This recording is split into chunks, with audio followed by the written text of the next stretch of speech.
What up? What up? What up? What up? What's the deal? What's the deal, people? What's the deal? What's the deal, Remington Steele?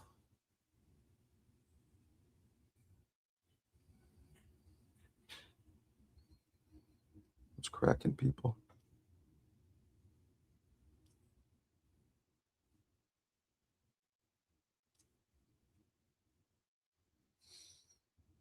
What's the deal, people? What's the deal? What's cracking? Anybody up in here?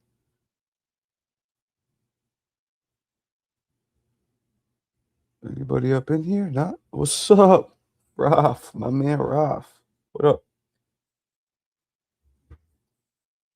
Josue. What up, blood? What's cracking? What's cracking, my brother? How we doing? We good? Are we good? Man. We doing okay? Who's going to be the first to jump on the panel?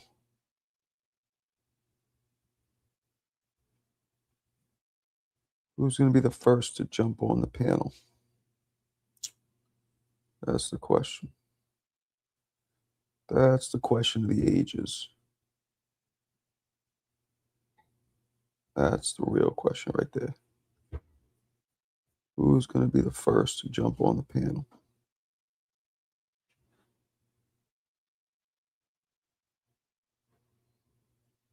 That's my question. All right, I'm back. Now, what's the big news, Papa? Talk to me. Talk to me, Michael. Adrian, what up? A-Dub? I love the logo. A-Dub? What's up, A-Dub? My man, A-Dub. A-Dub? What's crack-a-lacking, A-Dub? What's crack-a-lacking, brother? Where's everybody at? I got the link up there. Man, I'm about to start driving. I bet. What's up, MPO? Holly Holmes, one word, raw. What happened? She got open? Holly Holmes she got open like a Starbucks? She got open like a 7-Eleven? What happened? Jump in the panel. MPO, talk to me. Jump in the panel. Jump in the panel, MPO. Talk to a cracker. You guys hear that buzzing? It's my wife grinding coffee. Nah, I mean her raw. Nah, I mean her. All right, Josué. ¿Qué pasó? ¿Qué pasa, mi hermano? ¿Qué pasó, Hector? You good? Sí, claro. ¿Y tú? A lot better now that I see you, bro. Ah, muchas gracias, mi gente. You know what I'm saying? As the good Mexicans say, carnal. What's cracking? It's good, man. What's crack-a-lacking? How are we doing? How are we doing? You hear my wife grinding coffee in the background?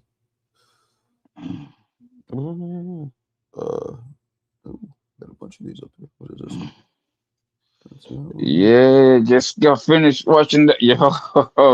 I know you don't like the woman fight, but that girl gave her a good shot, bro. What woman fight? The Amanda, that young, Oh, Amanda that young won? girl, man. Amanda won? No, yeah, for a 2-week notice, bro. But it was close? It was a close fight? Hello? You there? You hear me? Yeah. Was it a close fight? I thought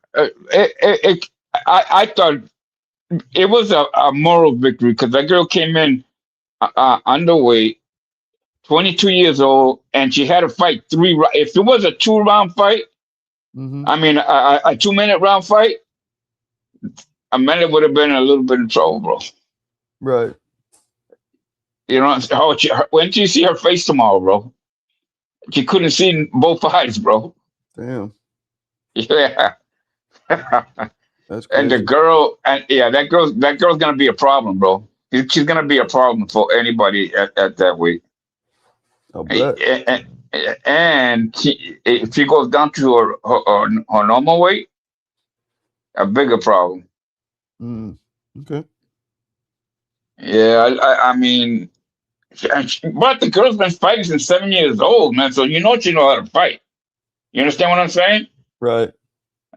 And she's been in the Olympic program and everything. So she just been, what happened is she had a kid, at a young age. You know what I'm saying? Okay.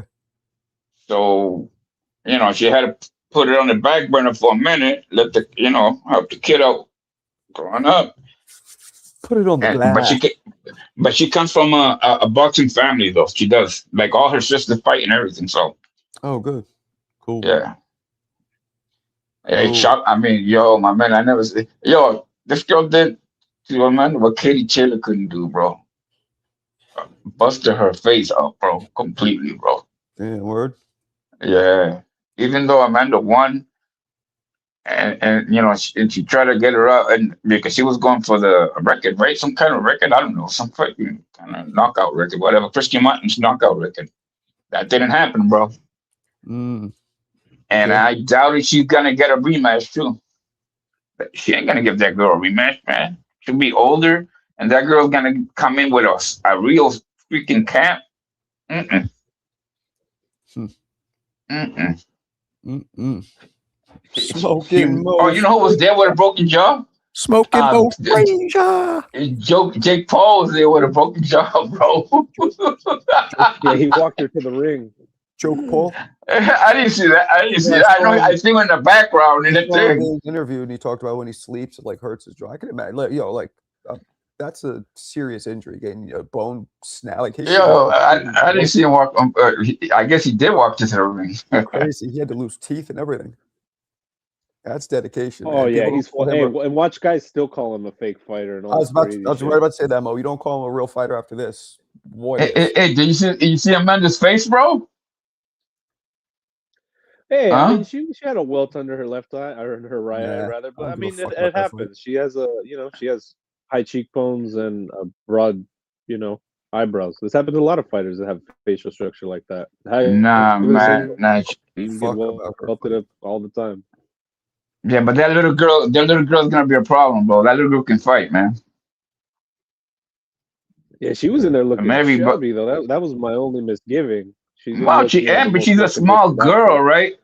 She's a small girl, and she still had to come up and weight. right? Like she's fighting out of her weight class, bro. She had to put that weight on just to make that weight. Crazy. On a 2 weeks, 2 weeks notice.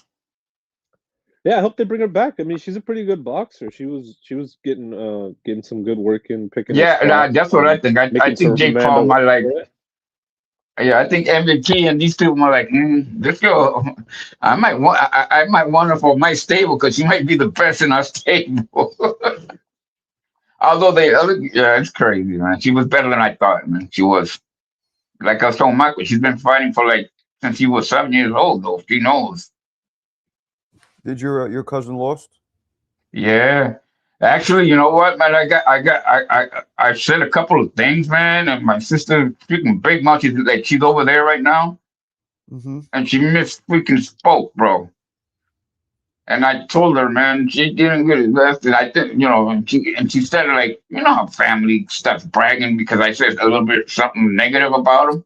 Yeah. Forget about that, man.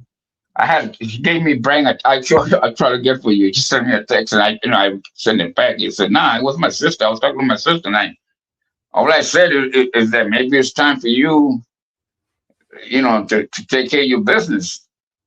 instead of this one. And I saw a fighter that, and he was like, "What? You want me to retire?" I like forget that shit, man. Right. I feel Forget that shit, man. Yeah. So. Big Mo, how you been, man? I feel like you don't come on the panel much anymore. You're always in the chat, throwing ninja stars. Big Mo's up north, man. Well, Marco, I like seeing a lot of the new faces that are coming on your panel. So I prefer to let them come on and cook when there's when there's space. This ain't a new face right here. This motherfucker's dressed like an R&B star.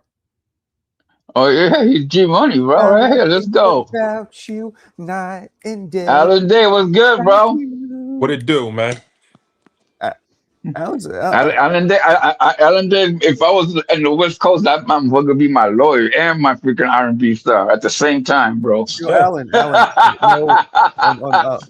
this in no way is but you ever model back in the day? Tall, you know what I'm saying? Boom. No? Yeah. You did model. Yeah. Oh shit! What'd you model? What'd you do? I did some photo work. That's it. You didn't like it, or what happened? Not my style, man. Actually, I know a lot of models. That dude from St. Louis, man. You from St. Louis, might actually bro. be too tall, even, right? They like 6'2", 6'3". You might be too tall, right? It was for athletic stuff. Oh, okay. Yeah. Okay. Now, man, I'm into plants and father shit. Just so that's a cute kid you got, man. You're doing a good job. Appreciate it, man. Yeah, man. Thank you, man. Good stuff. And let them know that shit don't, you can't get that shit on credit, man. That's for real deal forever, bro. Don't make that mistake, bro. You know what I'm saying? It's worth more than anything that you can give a kid. It's priceless. It's priceless, bro. Just simply being present, man. Being present is nothing you can. Priceless, bro. Yeah, there's no price on being present. Nah, hell no, bro. That's a fact. That's why I got my little one coming there. Sleep over for, she got lucky. She sleep over for 2 days, bro. I don't know how she left this morning though. I don't know how you grew up, guys, Alan, whatever, but like my dad wasn't around, so like you follow what not to do. No, you're right, man. Everybody doesn't have. That's why I keep telling people, man. I was blessed. I left my house at a young age at 15. My father was there, but he wasn't there because he always worked. But my mom was always there, right. Even though when she worked, you know what I mean? Front truck, or your parents are together, right? Yep. But is it? What the hell, man? You cowboying up today, bro? But they get along, or is it a thing where, like in the Mexican culture, they just don't divorce even if they don't get along? What the hell? What do you mean? Who said they have a bad marriage? Well, I'm asking, is that a thing in the Mexican culture? Like even if it was bad, do they just not divorce? Damn, boy. Was that not a thing? It's the cowboy hat, man. I told you, it's the cowboy hat. I could have sworn some of my Mexican friends in the past told me, like, nah, even if they don't get along, Mexican culture isn't really cool with like divorce. Yeah, there's always we don't like divorces. That's okay. That's not Mexican. That's to do with the Catholic religion. Yeah, I was gonna say. Yeah. No, old school Mexican Catholics, Marco. Mm-hmm. Definitely don't get divorced. My mom said like Catholic. Listen, I went to Catholic schools, bro. All right, all the way to because it's embarrassing. It's embarrassing on the family. Yeah, I had to get married. I had to get married at 15, bro. It's only that fake Protestant, that fake Christianity that has they're into divorce and shit. What about you, Mick? Were your parents together? Yeah. They were, okay. Did they hate each other? Or it was a good marriage. Good marriage. Good for you. So what? Yours? There was 7 of us, bro. 7 of us, and see, this is what my dad worked, right? And then he retired, and he built this beautiful house in the island, and he died, bro. He didn't even get to enjoy it. Sorry to hear that. Oh fuck, that sucks. Are you together, Marco? No. They really never were. Yeah, nah. You're the only kid? Yeah, I am. Yeah. Well, we know his fault. Wow. Yeah. My mother raised me. My dad came back in my life when I was around 16 and eat on and off, but before that wasn't really around. My mother was around. My mother gave me a lot of love, but she was like old school Bulgarian, like, you know, communist third world country. Like she was hard. Like my mother, this is a true story. My mother once fist fought a pimp in Hell's Kitchen. Not her pimp, because she wasn't a hoe. But Did I hear that right? Did I hear? Okay, man. He was with there was a diner on the block called Munson Diner. It's kind of famous. They used to go to it in Studio 54, and she would go there. She knew the guy who worked there, so we would go there, you know, every night. Of course she did. So I'm hey, I'm sorry. Hey, at least you went to a good place, though, man. Studio 54 was the shit, bro. So she would go. No, she didn't go to 54. She'd go to the diner. So, but the diner was a huge pit stop for hookers because they would go in there and I guess wash themselves and then leave, right? So one day she said that a hooker came in with a pimp and she was all bloody and the pimp was like fucking whooping her ass. So my mom stood up, was like, "Yo, leave her alone." Then they started fighting. And then after I came in the next day with my mom and because she knew the dude who worked there. And the dude was like, "I'm sorry I didn't come help you, but last time I jumped from behind the counter, they robbed the register." Like that's what Hell's Kitchen was like back then. Oh wow. Yeah. Well, it had a reputation when I was a kid. It's like when I grew, like you ask people either Hunts Point or Fort Apache, and they know where it's at. Right, like they take a U-turn if you're going that far, take a U-turn. After Hunts Point, Hell's Kitchen was almost as big with the hookers as Hunts Point because I would see them. Yeah, it had a reputation. Yeah, I would see them on the corner as soon as it got dark. There'd be hookers on the corner every single time. The only thing different is you didn't have lines going up a hallway. What's up, Cokie? I heard Hell's Kitchen's wild pussy. Cookie. What'd you say? I heard Hell's Kitchen's wild pussy. What happened? Studio 54. You would go there and they would call you a pussy? Yeah, well, dudes like you were pussy. So if you come to my neighborhood, they're going to call you I used to come into your neighborhood and tag up all the time. Get the fuck out of here. Yeah. It was already clean then. Bronx motherfuckers walk safe everywhere. Yeah, man. I had my shit on trains going all the way down to Brooklyn, bro. Cokie, what did you write? What was your tag? Flex, FLEX.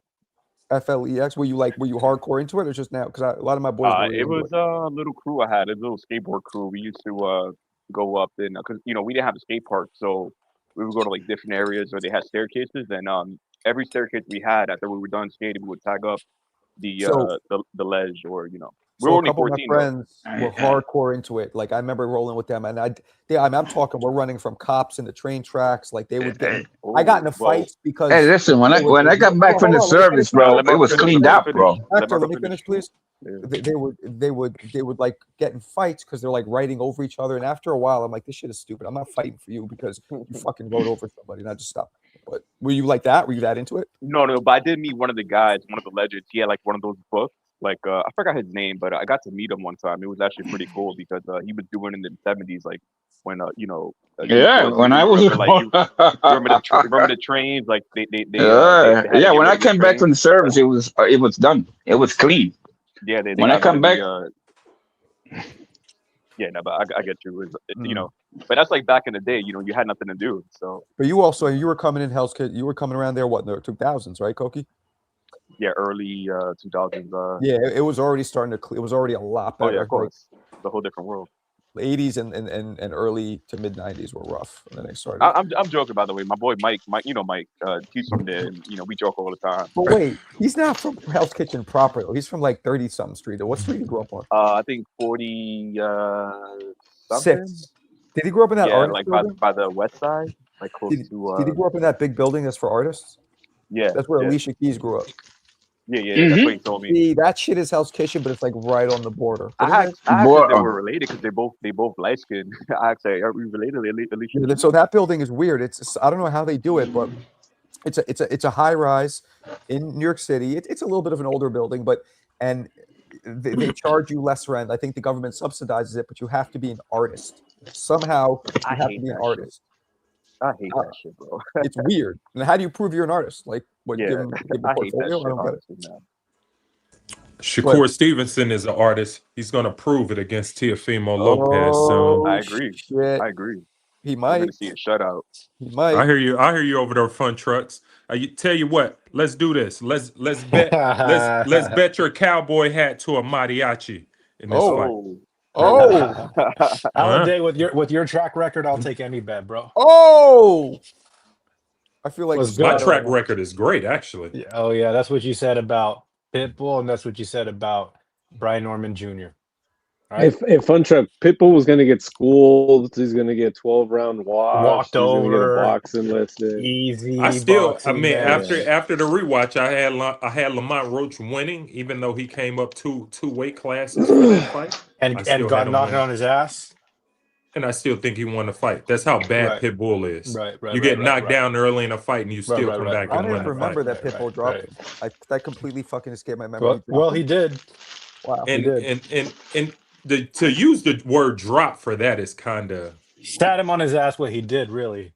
Was it a clean punch? Was it a flash? Oh yeah, we can pull it up. I'm gonna look it up. Yeah. Let's go. Roach. I don't. Some knockdowns is not enough to say he got dropped. Like, come on, man. When has Shakur dropped somebody? What? Hadley. Okay, not an electrician. I mean, I'm gonna still count it. You got somebody who's fixing outlets, on a Monday at 9 in the morning. Shout out to him. He's a super guy. When the last time Teofimo dropped somebody? Teo has 2 KOs in his last 11 I got fights. a question for you, Alan. Who is a better, more skillful fighter? Shakur? No, or Loma. Ready? Oh no, that's clean.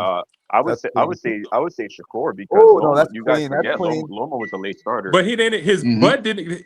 But look, Marco, did he even his glove touched?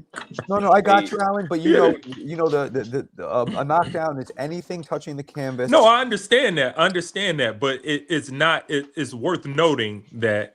Yeah, they mentioned he put him on his ass. He dropped him. Right. I mean, okay. That's a little extra. Marco. Roach just needed to touch the canvas real quick for his confidence. It's all good. Back to the question though. You say who's the best? Can I ask Fun Truck something real quick? Would Orlando Salido beat Shakur Stevenson? Ooh. I don't know, right?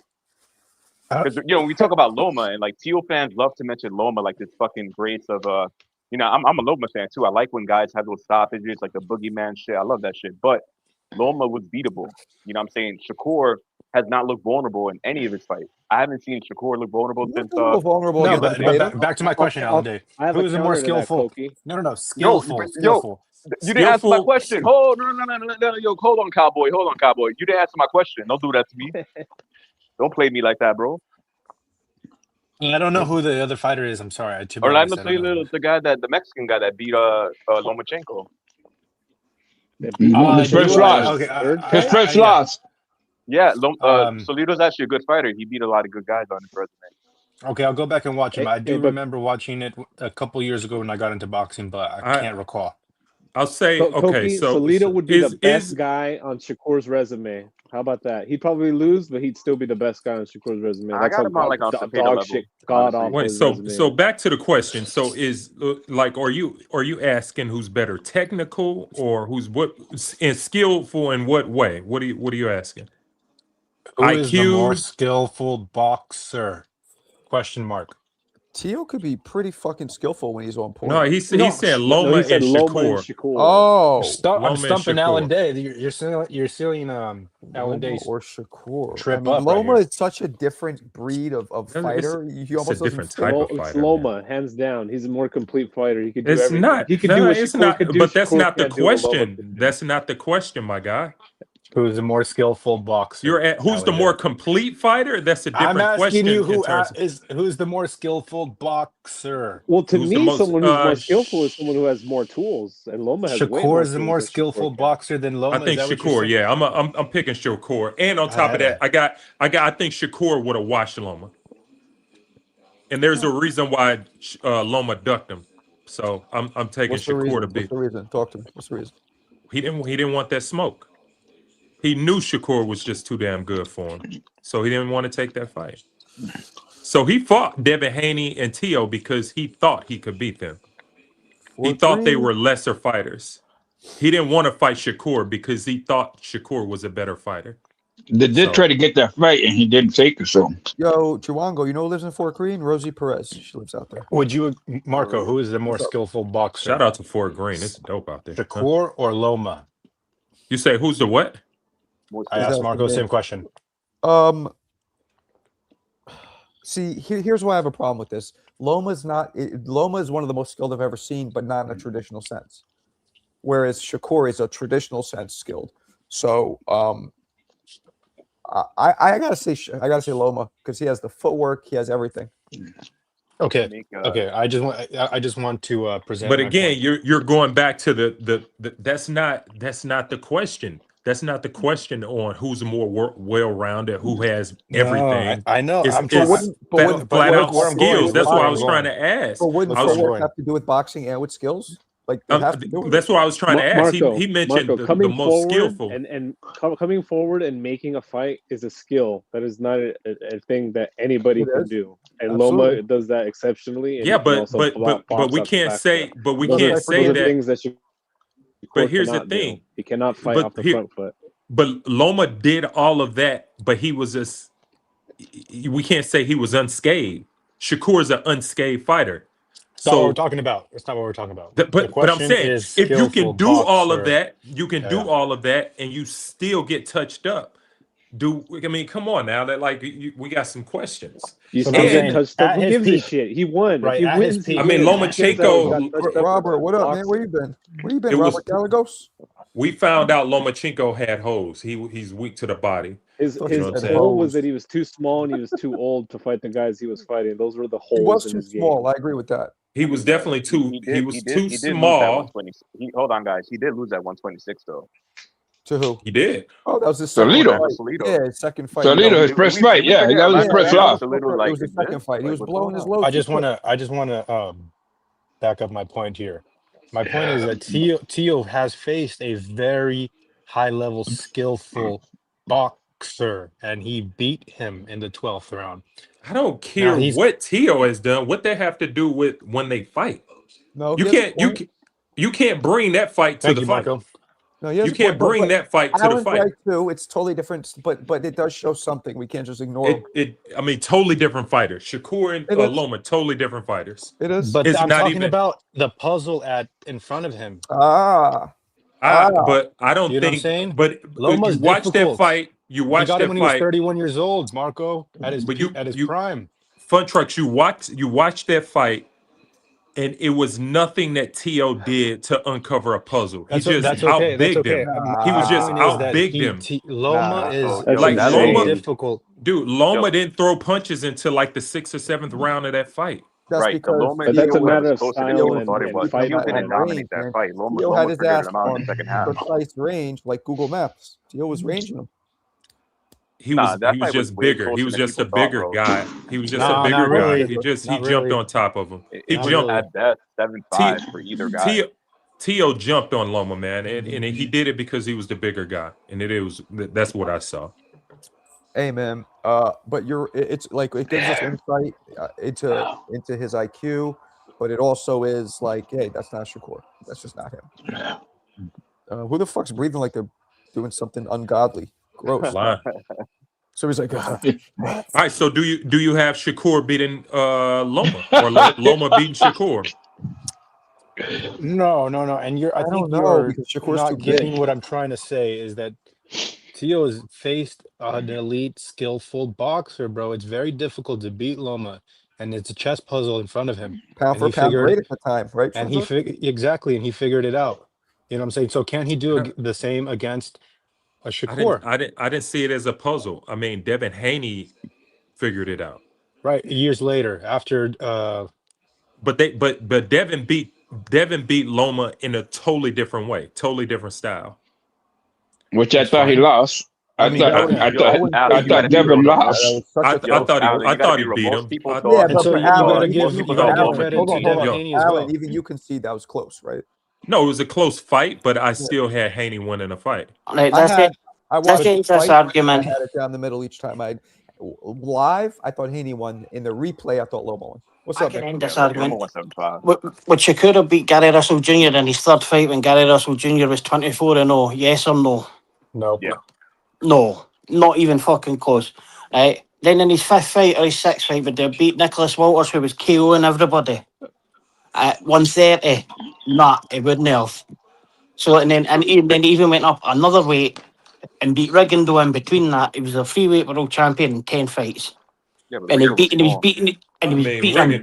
Rigondeaux. I mean, come on, man. So Rigondeaux was small, man. Shakur would have got him. Lomachenko was closer to Rigondeaux's weight than he was Devin Haney's. When he did start, yeah, when he came out, yes, he was. Devin Haney's a damn middleweight. We know that. But Devin Haney's fighting at 147. Loma was a 126er at the mace, 130. And he fucking Rigondeaux's probably the greatest Cuban fighter ever. And he fucking whipped Tell him. Phil Stevenson is, Mick, I like you, but don't go there. No, Tell honestly, people sleep on Phil Rigondeaux. Stevenson's the best ever. Heavyweight. People sleep on Rigondeaux. He was an elite No, I like Rigondeaux, but he's not the best Cuban. Tell Phil Stevenson. But skill-wise, somebody asked skill-wise. Right, so skill-wise, I would say Shakur's maybe a better distance controller, but that's it. He's not a better puncher. He's not a better counter puncher. He's not a better ring IQ. He's not got better footwork. He's not got better fighting on the inside than Loma, fighting on the outside, punch combinations. None. He can't do anything that Loma can do. Loma's the best pressure fighter of this generation. Like the best pressure fighter the sport has seen in like decades, bro. Like, what are we even talking about? That's the motherfucker won 2 gold medals, not bronze. And he came straight from the Olympics, bro. Like crazy, man. Like it was like listening to Salido in your second fight is like, man, almost like Salido beat loads of good people after that too. Yo, Nick, you think hold on. You think Top Rank would have gave him that Salido fight in the second fight if they didn't think Loma was gonna win that fight? Because he was supposed to win that fight. Everybody knew that. And when he lost, when he lost, it was such a big surprise that they had to speed up his career because they're like, yo, you're supposed to beat this guy. Salido had like 15 losses when he fought Loma. No, he didn't. He whitewashed the Puerto Rican too. He took one man and watched him twice in a row. So sorry, it lost right. It lost to Mikey Garcia just before that, right? That's when Mikey Garcia was a featherweight. But he lost to that. So he lost, right? So a split decision in his second fight against him. Then he packs up Gary Russell Jr., who was 24-0. Right, and then he packs up Nicholas Walters, who was fucking knocking everybody out in his seventh fight. In fact, he retired him. I'm sure he retired him. Nicholas Walters, the Axeman, he was knocking everybody out, and they couldn't get near him. Shakur didn't fight. Shakur didn't go anywhere near the guy's names on his resume. And it was he'll beat those guys that are on his resume. He'll beat them. But he wouldn't have beat them in his second, his third, and his seventh fight. He wouldn't have. Shakur was already Olympian. He was already ready to go. He got beat off of Rabisi Ramirez. Yeah, but that's the Olympics. You know how they score that. In a pro fight, Shakur will win. And that's the thing. Shakur was ready for the pros. He wasn't like this guy at a high school. Absolutely. That's what I was going to say. He was a two-weight Olympic champion, a two-weight world champion. Like there's no chance. Amateur level is his amateur record is insane, right? But on the pros, I favorite Shakur. Not at 126. I can't see how Shakur beats him at 126. I can't see how anybody ever beats him at 126. 126, I'll give you that. At 135, I got Shakur. But like we're talking about Shakur. Shakur's weight's probably 120, 135. Sorry, like people saying he lost to Devin Haney. Like I think he actually beat Devin Haney, but Devin Haney got the result. Devin Haney's now fighting at 147. Like Max Loma was a 126 fighter, a maximum. But he's like his performance against Guillermo Rigondeaux is probably one of the best ever. What the hell is that, bro? I don't know what that was, but he's probably one of the best ever performances. Like Rigondeaux was breaking guys' jaws, and he made them quit. My best friend, he's from Santiago de Cuba. He's from Cuba, right? He was born there. I had to watch Rigondeaux fights. I had to watch Enisari Lara's fights. I had to watch these fights while he had the national Cuban jacket for the Olympics. He was a fanatic, but yeah, Rigondeaux was no joke. Like, Rigondeaux was still fighting last year. He's still fighting last year, Rigondeaux. Yeah, and he also was like 40 when he turned pro or some shit like that. He was freaking old. Truth. Like, nah, there's no danger Shakur could have beat this fighter in the first 10 fights. I thought in that era, I was such a casual. I thought in that era, Gamboa and Juan Lopez were going to take over the division. No, Gamboa. Same happened with Gamboa that happened to Lomachenko was that there was main money at 135, but nobody else could fight them. So Gamboa's still a 3-weight world champion as well, but like we're talking about guys. Like, he was far too small to fight at 135, but he still gave guys hell at that.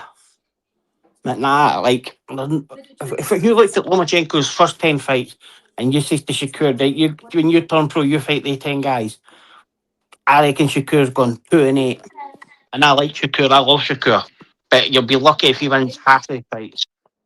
I think he wins all of them by UD.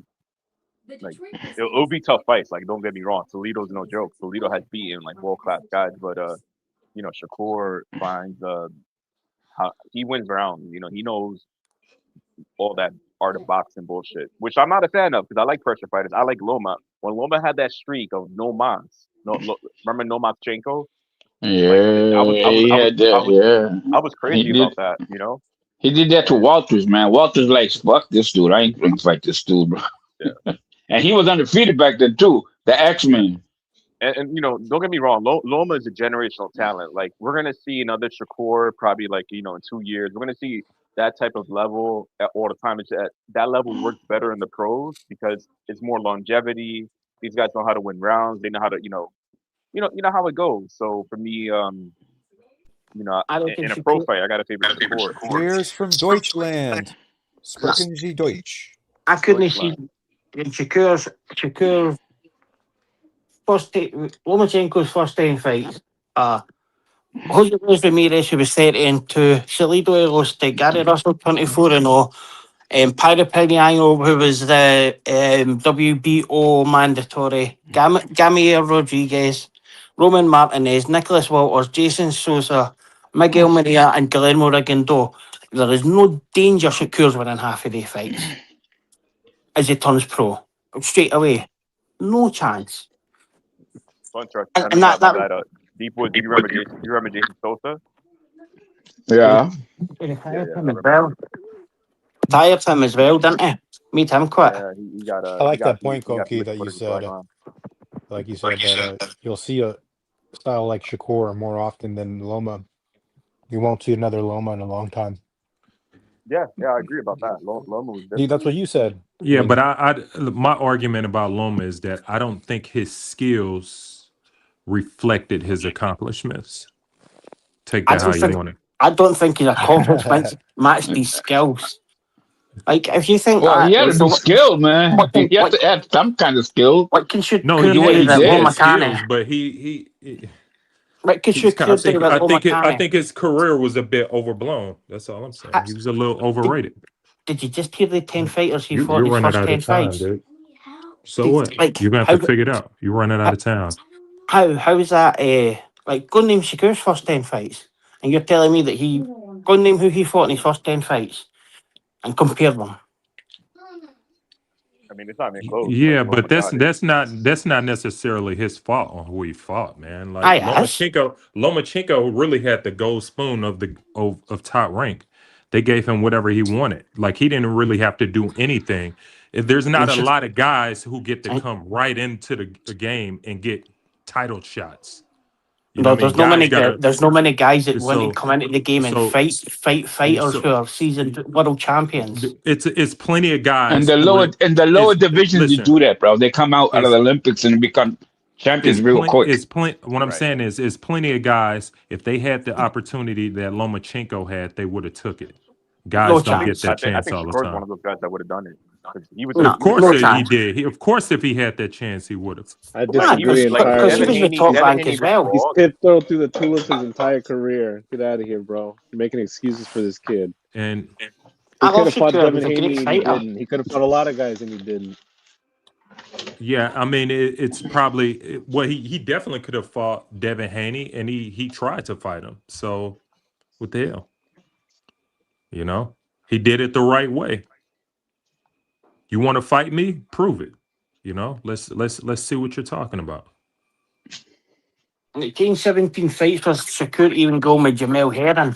Never mind fight all the killers back then. Come on, man. You can't be serious here. Jamal Herring. It took him 17 fights to fight Jamel Herring. His first name on his resume. Yeah, Then but also- but was he a champion? Who? Jamel Herring? Was he a champion? At that time, yeah. Was he a champion? Jamel Herring was a champion. It took him 17 fights for Shakur to fight Okay, him. so that he did Loma what he fought was supposed- Loma fought 9 champions in 10 fights. Yes, because he had the golden spoon, bro. How Everybody the don't golden get spoon? that. He got the golden spoon. How do you get the golden spoon? How do you do that? Top rank gay to do whatever he wanted to. They did you- created Shakur fight with? a franchise you- title because of Yo, we Lomachenko. don't know what. No, that They was the changed W. the rules. They No, changed the rules for Lomachenko. that was the WBC done that. Yo, guys, They we don't changed the know. We rules don't for know what Loma did in Lomachenko. the Bob Aaron's office. So Aye, that's so like a different way. that's Alan. That's crazy saying that like Shakur couldn't have done that. I think He Shakur- couldn't have. Who was Shakur was one of the most duck fighters in the sport. Like he couldn't get fights.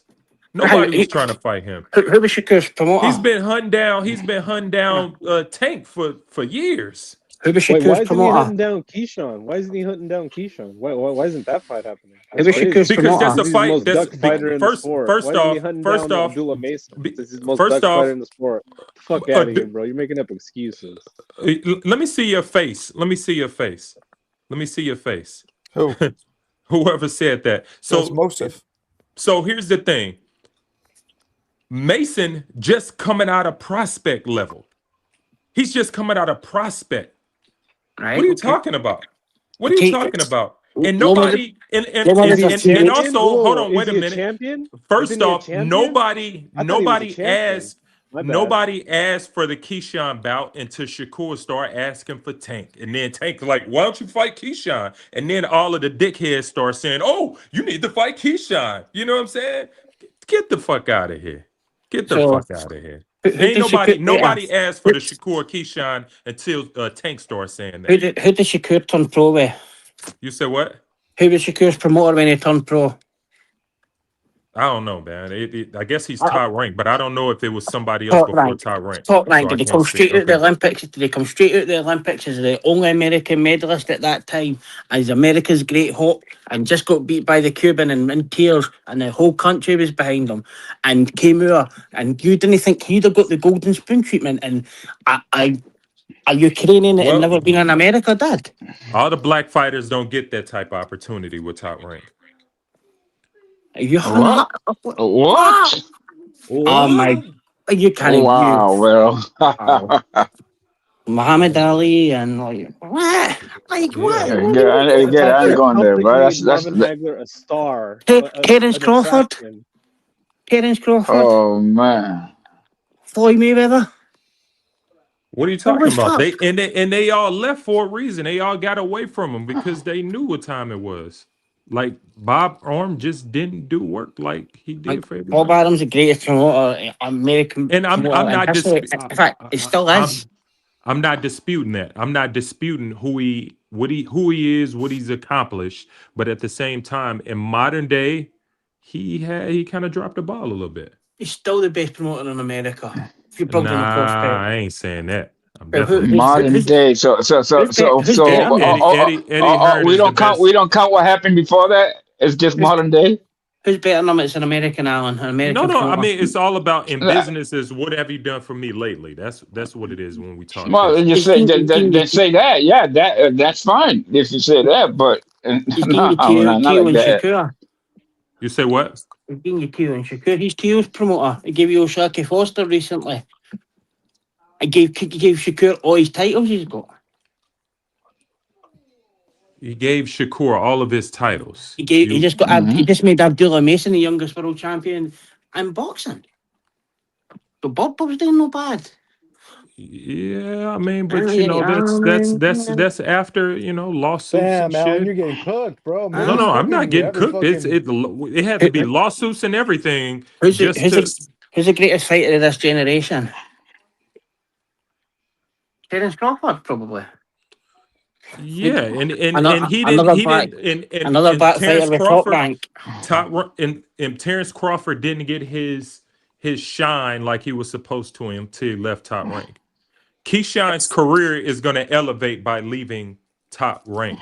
Shakur Stevens' career elevating because he left Top Rank. Mason will not become a superstar until he leave Top Rank, in which he will.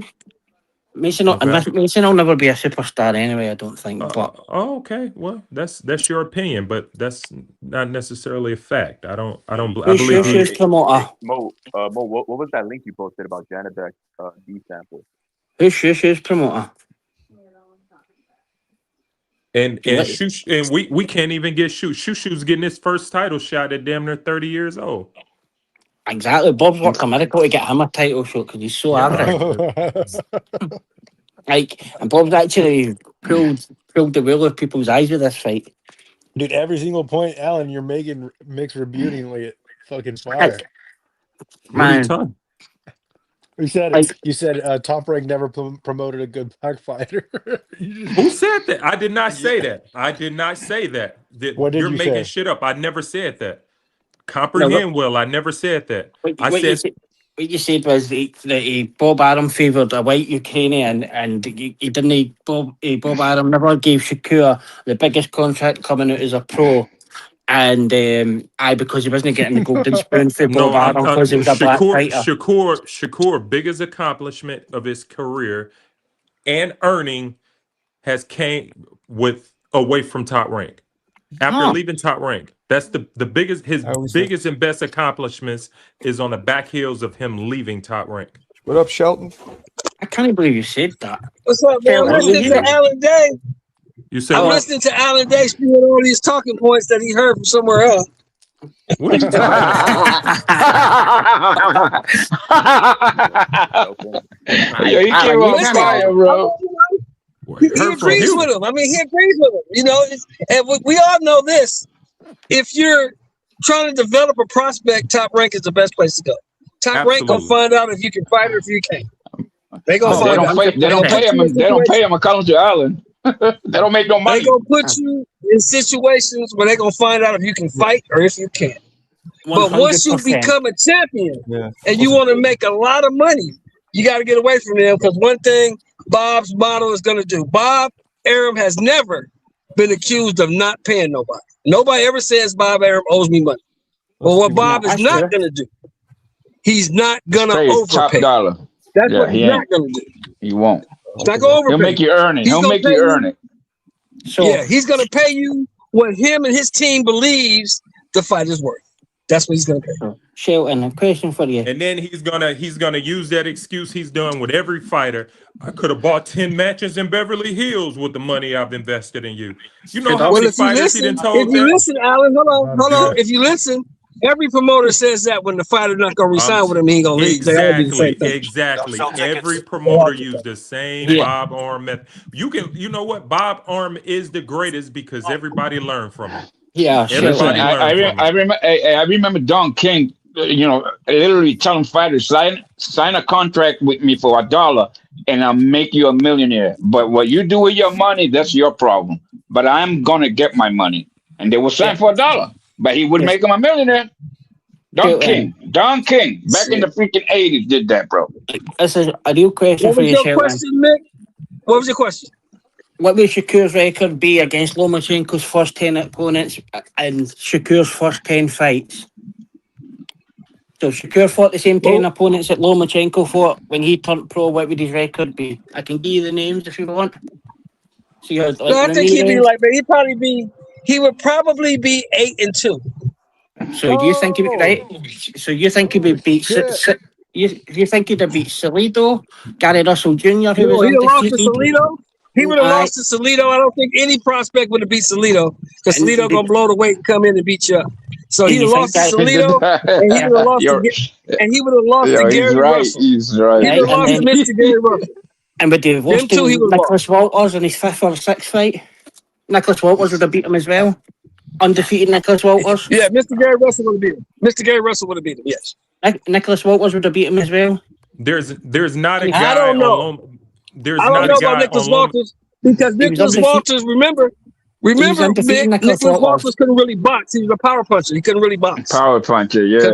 That's why he quit. That's why he quit. He couldn't get Lomachenko. He said, "Fuck this guy. I ain't getting up from here." Retired. There's not a guy on Lomachenko's record who could beat Shakur. Not one guy. Not one guy. Not one guy. And not one guy to make it. Listen, Gary Russell Jr. I'm sorry, Gary Russell would have been a good fight.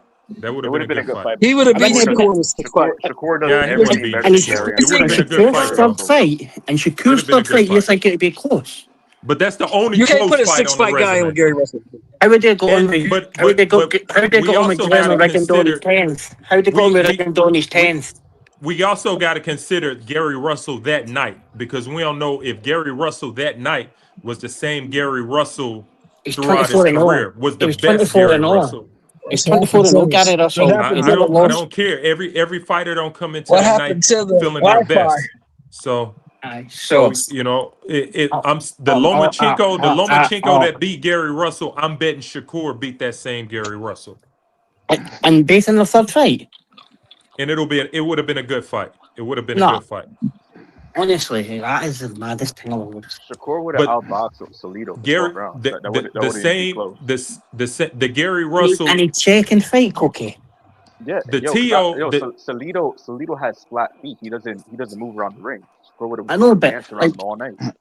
He would balloon up though. He'll go past weight and coming all crazy. No, Kalido's got a problem, bro. He fought Carlos Gaston Suarez in his second fight. Yeah, but Salido had a gas tank, man. Even though he blew weight and shit like that motherfucker just kept coming, bro. He was different, bro.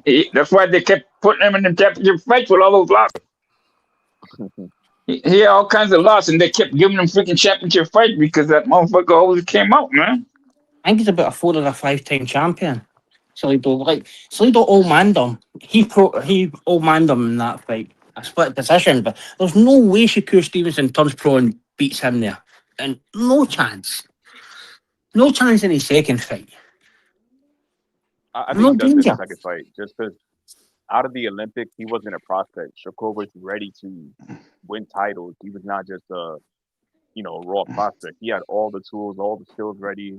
It's just, in the second fight, I think Shakur is an incredible fighter, bro. I really do. But, the way what we're talking about right now is different, man. Like at that time, when him being so young with them people that we're talking about, it would have been different, bro. Out of all people to do it, I pick Shakur. It would have been. Yeah, I mean, he was like, they put him in with Pitufo when he was a kid, bro, and Pitufo was a tough dude, bro. I mean, you remember that fight, Koki? Yeah. But you'd have probably put Robeisy ahead of him coming out of the Olympics. Clearly miles ahead of him. But I know the game's different and things like that, but if you're talking who was ready to come out of the Olympics and ready to win titles, it'd have been Robeisy rather than Shakur. Because he boxed Shakur's legs off. And he was a two-weight Olympic champion. Listen, all I want Shakur is to beat the shit out of Tio. That's it, man. Oh, definitely. I like Shakur. That's it, bro. There's no skills. He's not a more skilled fighter than Lomachenko. I just think I can't see what he does offensively that could even get close to him. Like, I understand that he defensively is probably a better fighter than him, but like footwork, angles, fucking punches, like even any phase of attacking Loma is miles ahead. I just can't see. I don't know what Alan's seeing in Shakur, but can he see in Loma? Oh, okay, I get you now. I get you now. I get you now. Now I understand you. I see multiple losses on Lomachenko resume. That's what I see. Ah, all right, okay. Several. How I understand what Mick's talking about. How does that make him a mere skill fighter? How does that make him a mere skill fighter? He probably got lucky against Jermaine Ortiz too. Who's Shakur? No, Lomachenko. He probably got lucky. Like, Lomachenko is the better fighter. It's no Lomachenko is a really good fighter. People in the waiting room. But I think he was on his way out though when he fought Ortiz. He was on his way out, bro. I think that was one of his last fight, right? Or his last fight. Lomachenko is a really good fighter with 3 or 4 losses on his resume. I don't even think he got 30 fights. He's a really good fighter with 3 losses. That's kind of how I look at him. Can't say great, but a really good fighter. Name That's my what I'm favorite. saying. Like his skills don't match his career. Name a fighter whose resume's got 95% of the fighters won a world title. Name a guy. Everyone. Name a guy with the all-time level skills that we're talking about that get hyped up like Lomachenko and Roberto have 3 Duran. or 4 losses. Roberto Duran. Come on, man. But he didn't lose. And Nick, I'm gonna strangle you, man. So keep Duran out your mouth, bro. Roberto Duran's a great fighter and a amazing fighter. Duran didn't lose in his second fight, and he sure as hell didn't lose after. And he wasn't a world champion. He wasn't a world champion in his second either. Durant also didn't have a world title shot in his second fight though. He wasn't a 3-weight world champion after Duran. Duran didn't fight in the era where there's titles all over the place. But still, bro, like at the level of competition in your second fight, at that time, it's not the level of competition you're facing. When you're facing the champion, to compare that competition to Duran's competition is blasphemy.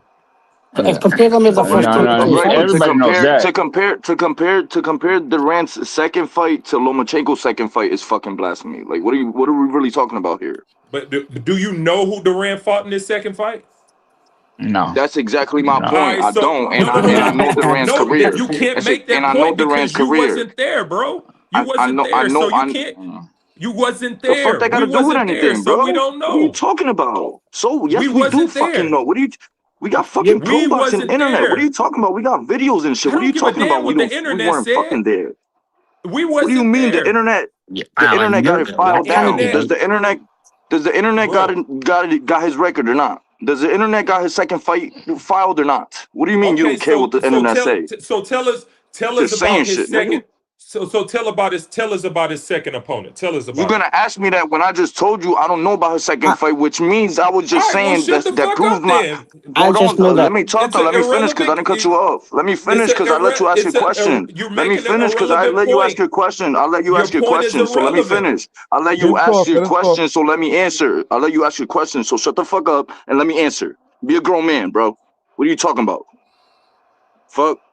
Anyways, what I'm saying is the second fight of Durant, I don't know. And I do know his career. I do know boxing. I have watched a lot of his fights. So my point being is if I don't know his second fight, whether he won or lost, that is exactly my point. I don't know who he fought.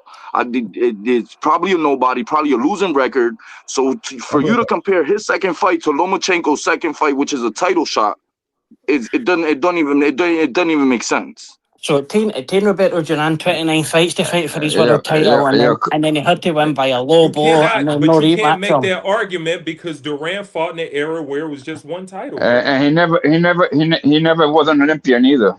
Duran was never an Olympic fighter, and he came straight from the streets and to a gym.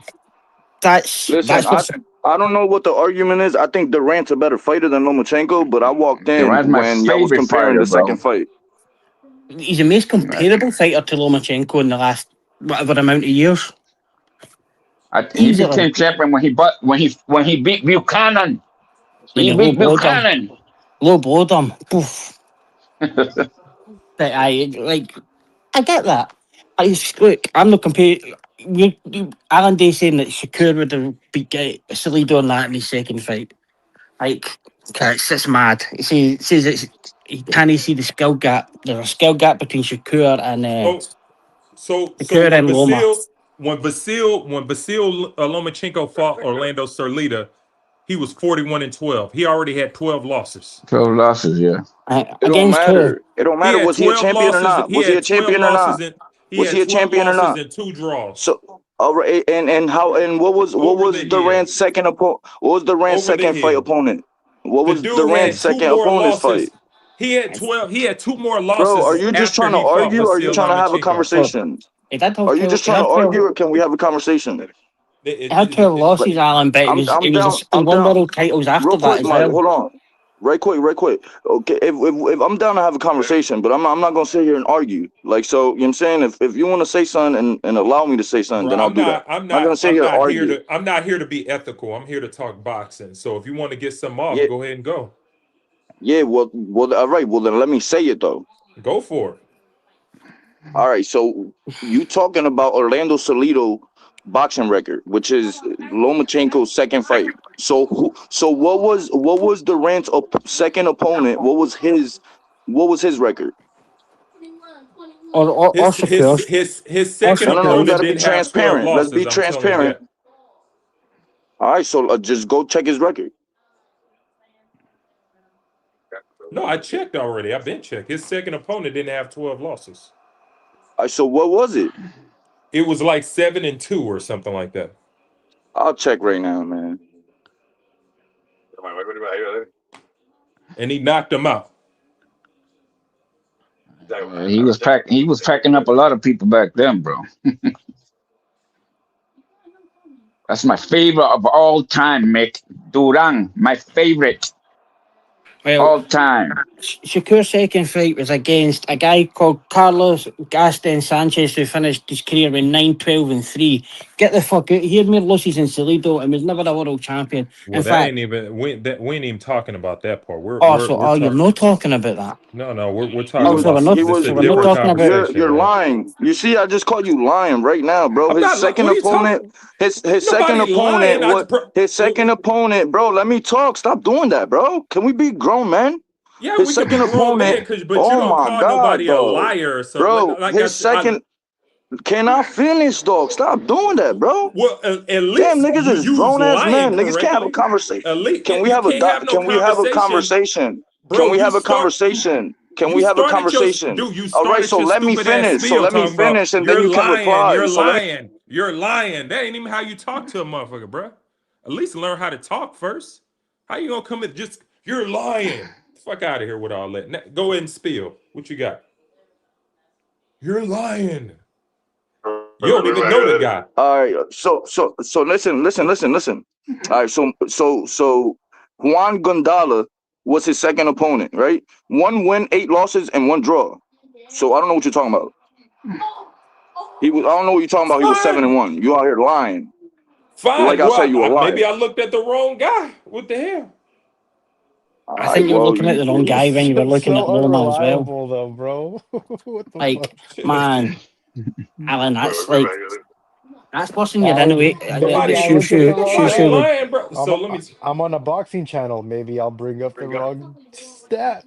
And Mick, what was Buchanan's second opponent's record? Oh, I don't know. I've got no idea. What I'm saying is, what he said is who was comparable to Lomachenko had that many losses. At the end up, Duran had that many losses, but he's a Hall of Famer, one of the greatest lightweight of all time, probably. Top 10 greatest fighter of all time. Like, can he just? There has to be context to when these guys lost and things like that. Yeah. The only And thing who I you can say fought? about Buchanan is that Duran never gave him a rematch. Never. And low blowed them. I didn't find that out till a couple of weeks ago. Somebody told me that, but Never gave him. and fair play to Yeah, New yeah, York State exactly. Athletic Caught I Commission was for Allen, looking at caught chasing the them. Allen the lying. first page. My bad. Caught him in the middle. Caught him in the middle of a straight fat lie, big fat fib. So actually, so if you look at Boxing Rec, I was looking on Box Big Rec. fat fib. His I record, just watched. I just looked at it. his record is so long. I was looking at the first page. So if you look on the first Yeah, page of yeah, the Boxing Rec, yeah. I know. you'll I know. see I know. That's what you look. I saw it. I know. I saw that. I saw it. exact. So how do you? So at least have some integrity. At least have some No, I know. integrity. You, Yeah, bro. but we up here to What the fuck? bid though. We up here to bid though. So since No. it wasn't the Have some correct, then integrity. Have some we up integrity. here to. Just don't go off like Oh you're my lying. You're God, lying. Just have some the integrity. nigga that sat here and cut me off every sentence I decided to talk, gonna sit here and talk to me about integrity. Like, come on, dog. Now that somebody bidding with you, you gonna act like a girl. Like, what are you Ain't talking about? nobody You know what betting. I'm saying? Ain't nobody betting. the We fuck is having a going on? conversation. We're having a I don't conversation. know, man. So All hell broke loose, bro. You not betting. you look at the bottom of the page and you see the second fighter on there is the I fighter I was already referring admitted to. that. I already Okay, admitted that. okay, that's all I'm saying. Shit, I mean So the that's dude what has bidding his is. the So that's his what bidding fucking is, boxing bro. I'm rec got not. 16 pages long. Alan, bro, I didn't say betting. I said bidding. That's what bidding is. Bidding. That's what. Bidding. That's Okay, bidding. bidding. Okay, cool. Bidding. Cool. What the fuck is going on? Alan's been getting cut. World War III, man. Alan got caught in a big fat lie. That's what's going on. Well, you know that's false, but go ahead and carry on. It's straight up facts. You got yourself. Go ahead and cook. Control, bro. Go ahead and cook. You know. Damn, what happened? What are you guys talking about? Marco, every time Marco go to the toilet, he come back to a whole different firestorm, man. Straight up and down, baby. Damn, at least wash your hands. Basically, the original question was, who is the more skillful fighter? Lomachenko. Oh, he was here for that. I know, but the conversation stems from here. So what I'm trying to say is that Loma is the more skillful fighter. He is a 2-time gold Olympic medalist. You know what I'm saying? You When naming accomplishments. Let's talk skills. You can't. Bro. You like? How are you going? You starting your spiel off with his accomplishments. Let me finish, Alan. Look, we're talking skills. Skills ain't got nothing to do with it. Let him finish. But Alan, you gotta let him finish, gang. Yeah, bro. You lost my train of thought. I agree with you. I agree with Alan, but you know what I'm saying? Just let him finish. Go ahead. Yeah. So Loma is the more skillful fighter. He's a 2-time gold medalist. You know what I'm saying? Shakur, when it came time, he lost to Andy Cruz. So my original question is, Shakur didn't lose to Andy Cruz. Shakur didn't lose to Andy Cruz. That's a lie. Who did he lose to? No, he lost. He lost to Roberto Ramirez. My bad. Thank you. So basically, the original question is, who's the more skillful boxer? Question mark. Who do you think so? I'm out here being the lie detector today. Go ahead, my fault. Who's the more skillful boxer? Shakur or Loma? Me? Didn't we already do Shakur. You're saying Shakur? Yeah, to me, yeah. Okay. Yeah, I mean, Loma like just really like escalates on and just separates himself is with footwork. You know what I'm saying? But once you catch that footwork and you understand what he's like, his little tricks, like Tio, you could like just I don't know. You could make him. You could just take that away from him, and it's gonna be like a regular boxing drawing. I'm saying take his footwork away and it's type light work. Something Devin Haney didn't do. My whole point with Lomachenko is he's a really good fighter, but his skills, his all-world skills that everyone argue about, it doesn't match his accomplishments. That's all I'm saying. I mean, we don't talk about guys like that who done got their ass beat on countless times. We just don't. And Mick just brought up Roberto Duran. Just tried to prove your point. And you got Not after less than 20 fights. How many fights does Lomachenko have? Why are you moving the 21, I goalpost, dude? think. What the fuck? 21 fights, and you got that many ass whoopings on your record already. And then we're trying to match it to guys like Roberto Duran, who but time out. Yeah, I don't think he's better than Duran. I think y'all tripping with that. But I do think that we gotta like highlight that where Lomachenko took his losses is at 135 pounds, two weight divisions, like north of his natural weight division. You know what I'm saying? So when he's fighting like Devin Haney and he's fighting Teofimo Lopez and he's fighting these guys like they're a lot bigger than him. You know what I'm saying? I will say that. Do we automatically just look over? But you can't look over the fact that he lost to Salido and he never avenged that loss. Yeah, nah, absolutely not. I mean, like, he's not even, I don't even know why this is an argument. I don't even think he's close to as good as Duran. I think he will get his ass whooped. Like, he will get in there and get his ass knocked the fuck out. Nor do I think he's close to Shakur. And that's the core of the conversation. But Shakur's a lot bigger than him though. Like, so skill for skill, skill for skill, I don't necessarily think. I mean, I think Shakur has a higher boxing IQ, but like skill wise, like physically, what they can do, if they were the same size, I don't think they're that far apart. But like they're not the same size, and so I think we can only look at it in like a tech. I don't know. It's a fight. It's a weird. It's only hypotheticals, man. Yeah, I mean, I think it depends on the weight class too, right? At what weight they fight. I don't know, man. Fun Truck laid that bullshit off and disappeared. So I just he ghosted you. he laid it out and disappeared, man. Come on, he had the cowboy hat on. That's why. He had he's cowboying up today. I told him we're betting Cowboy to Mariachi. He's going to have to be a Rosado looked sharp though tonight. I ain't gonna lie, like she looked so much better tonight than she did previously, and so did Serrano. Like, I mean, I think Serrano could have done a lot better, but I feel like she was fighting a little lazy and confident because she knew she was gonna beat Tellez. She just knew she's the superior fighter, but she also looked a lot calmer and like just her punches were a lot shorter to me and shit like that. So she knew she was gonna get her face beat up like that. What? Her face got. She knew she was gonna get her face beaten like that. Bro, one punch could do that to you. I hate when people do that. But it wasn't one punch, bro. If you watch the fight, it wasn't one punch, bro. I know it wasn't one punch. I know it wasn't, but one punch can do that to you. And she obviously won the fight. And look at the other girl. The other girl's eye wasn't like that. So like, what does that have to do with anything? Coda, the girl had 2 weeks. She was obligated to fight 3 rounds, which she didn't want to do. But if she didn't do it, they wouldn't give her the fight. You know what I mean? So she fuck it. Regardless, she missed weight. She wasn't gonna get the title anyway. You know what I'm saying? I don't know about none of that. I'm talking about the fight, the actual fight. I think Serrano looked calm and like her punches were nice and short. I like little half step backs. She was slipping better. Like, I don't know. She just looked like a little better tonight. You know what I'm saying? She was still smothering her shit a little bit. You know what I'm saying? Like, not keeping her hands up. You know what I'm saying? Not moving her head off the center line really too much. But I don't know. She looked a little calm. I'm pissed off. My cousin lost, and my sister got me in trouble with his ass, and he fought on the card. And he sent me a crazy ass check because I told my sister, listen, I think you know, between me and her, and she went and told him that I said he should retire, bro.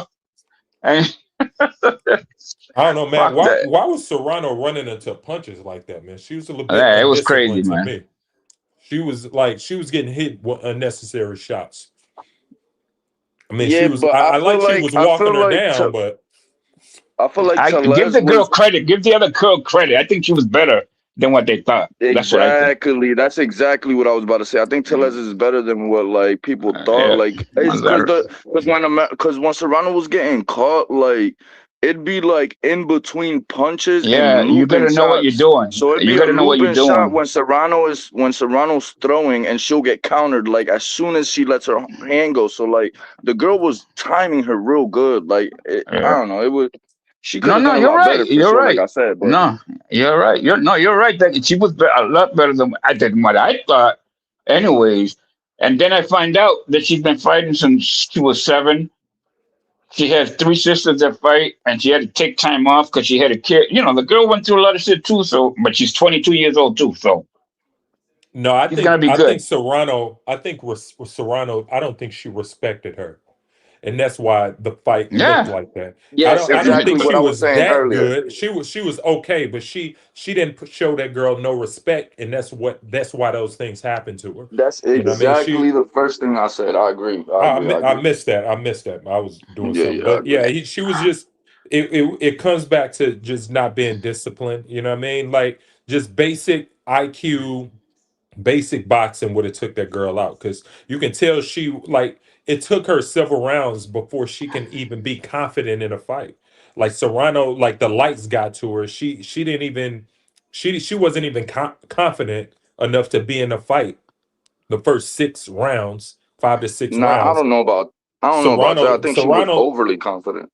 No, I thought Serrano was starting to get caught late in the fight, or maybe I just missed some of the early stuff. You're right. You're right. You know, she got hit with a lot of shots that she shouldn't have. You know, what I mean, but again, I thought the girl was better than what they thought.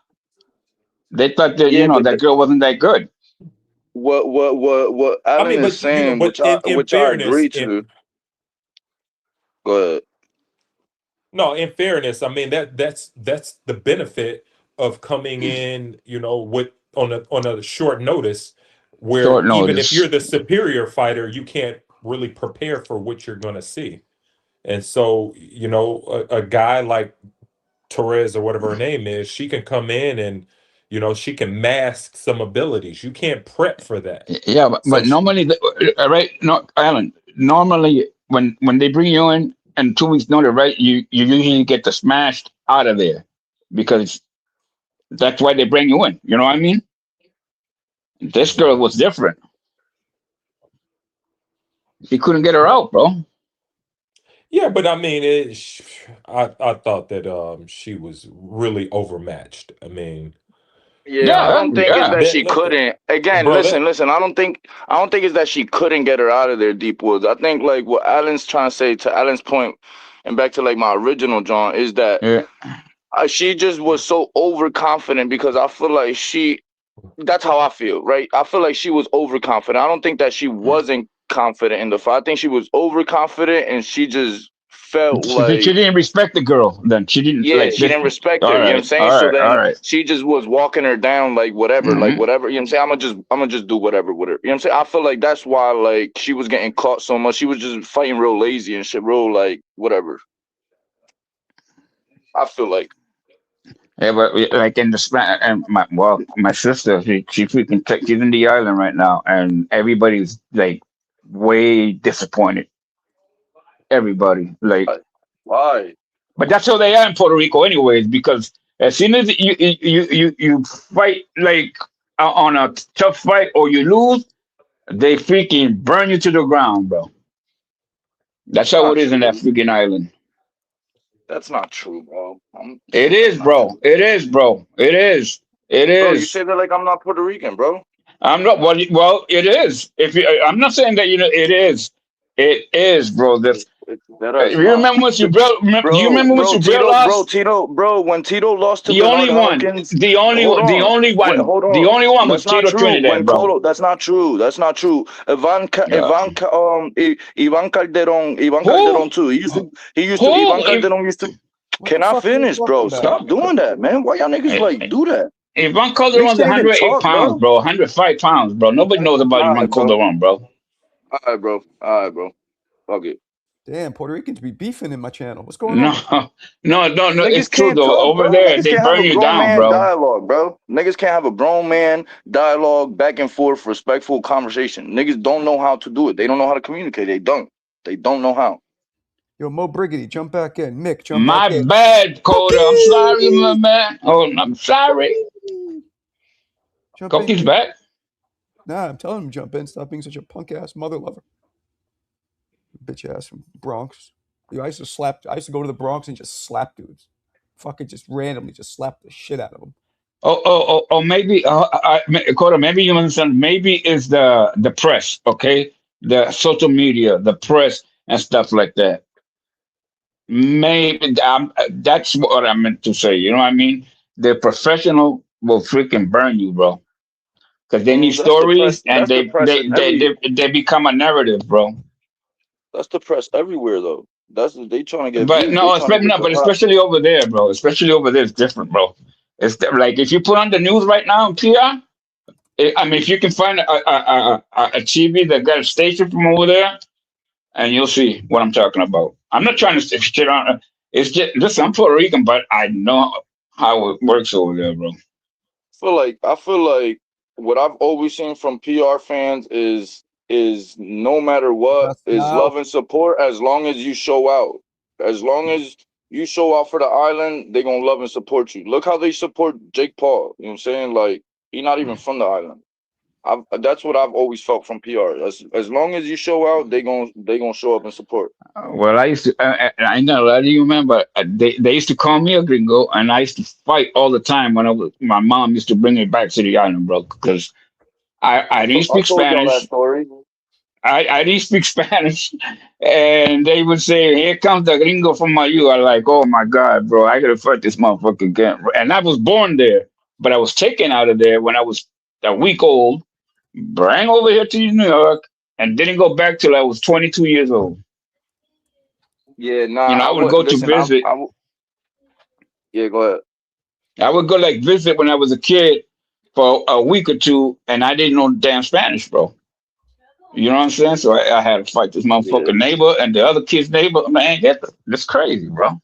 But I don't know You're how it is now, absolutely though. right. I believe that 100%. I think I told y'all the story. Like I moved back to PR. Maybe I was like 10 years old, and we moved over there, and we moved back before I turned 11 because I was over there maybe in school for like 4 months, maybe 5 months. I was suspended. Like I basically only went to school for like a month because the other months I damn near got suspended damn near every month for like 2 weeks or something like that or whatever because I kept fighting Yeah, because they'll be it like, was oh, different, bro. you're a gringo. They'll be like, you're a gringo. Yeah. And I know Spanish, you know what I'm saying? I was raised in a Spanish house. I know Spanish, perfect fluent Yeah. Spanish, you know what I'm saying? They'll still be like, oh, you're a gringo, you're from over there, you're from the Yeah, States. it's fucking crazy. Yeah, I'm I like, ain't what are you having that. talking I ain't about, having that. bro? What are you talking? I was like, what are you talking about, man? I was born here. They didn't want to hear that shit, bro. You talk English, man? Forget about it. But now it's different because the bilingual is so widespread now. A lot of people talk English in Puerto Rico now. A lot of people. Yeah, but if you in school though, like say I take my Yeah, niece over there with me or You go, something like that, yeah. and you go to school from over here, they still gonna be on that. They'll be like, oh, Oh you yeah, from over yeah. there, you a Yeah. gringo. Listen, you know what I'm saying? That's Like always good. That's always yeah. everything's good over there for like retirement. Like if you ready to retire or Like go to my age, vacation, motherfucker. I got then my that's age. good. But to live over there, like you know what I'm saying, trying to Young, have a yeah, like young. life or nah, bro, ain't no good for Yeah, like it's just not yeah. good, bro. No. Economy's not good, no, none of that. You gotta have a pension like I do, and my mom, shit like Ain't that. ain't no prosperity over there. You can't get no career, like unless you already have a career, like bro, jobs is scarce, like shit expensive. Yeah, it's hard over there for sure. The only thing that's good from where is that you got your land and you do whatever the hell you do want with your land, and I don't even know if you can do that still. You know what I Well, mean? what do you So, mean? What do you mean? Whatever you want with your like land? if you buy, you got your piece of land. You buy it, you do whatever you want. You put a house, 10 houses in, whatever you want, and that's Yeah, your property. yeah, I don't know yeah, if you yeah, can do yeah. that anymore though. Nah, you can. You can. Mm, Probably. I know you can because my uncle like just built a house over. yeah. He's a carpenter and he just built his own house over there in some land that he just bought and shit. So So, see, that's the only shit that you can do over there without, you want to put a freaking order or what, all kinds of animals, they can't say shit to you, bro. Yeah, that's your land. yeah, but it's Caribbean. That's why it's a Yeah. Caribbean atmosphere environment. So habitat type shit. Yo, but Rosado looked good though. Rosado looked sharp. The Holly Holmes fight was fucking weird. Like I didn't like that stoppage. That shit was weird to me. Like I feel like they saw Holly Holmes like not backing down and like picking up a little bit, and they didn't want to risk anything. Although Hans was ahead on the cards and shit like that. Like I didn't like the stoppage. Like the stoppage was because they couldn't stop the blood, and then when they go to say the scorecards, she wasn't leaking at all. It started leaking again when they started like the post-fight interview in the ring. I'm like, what the fuck? So then what y'all stop the fight for if y'all stop the bleeding? Like, bro, that shit was weird to me. Like, I don't know.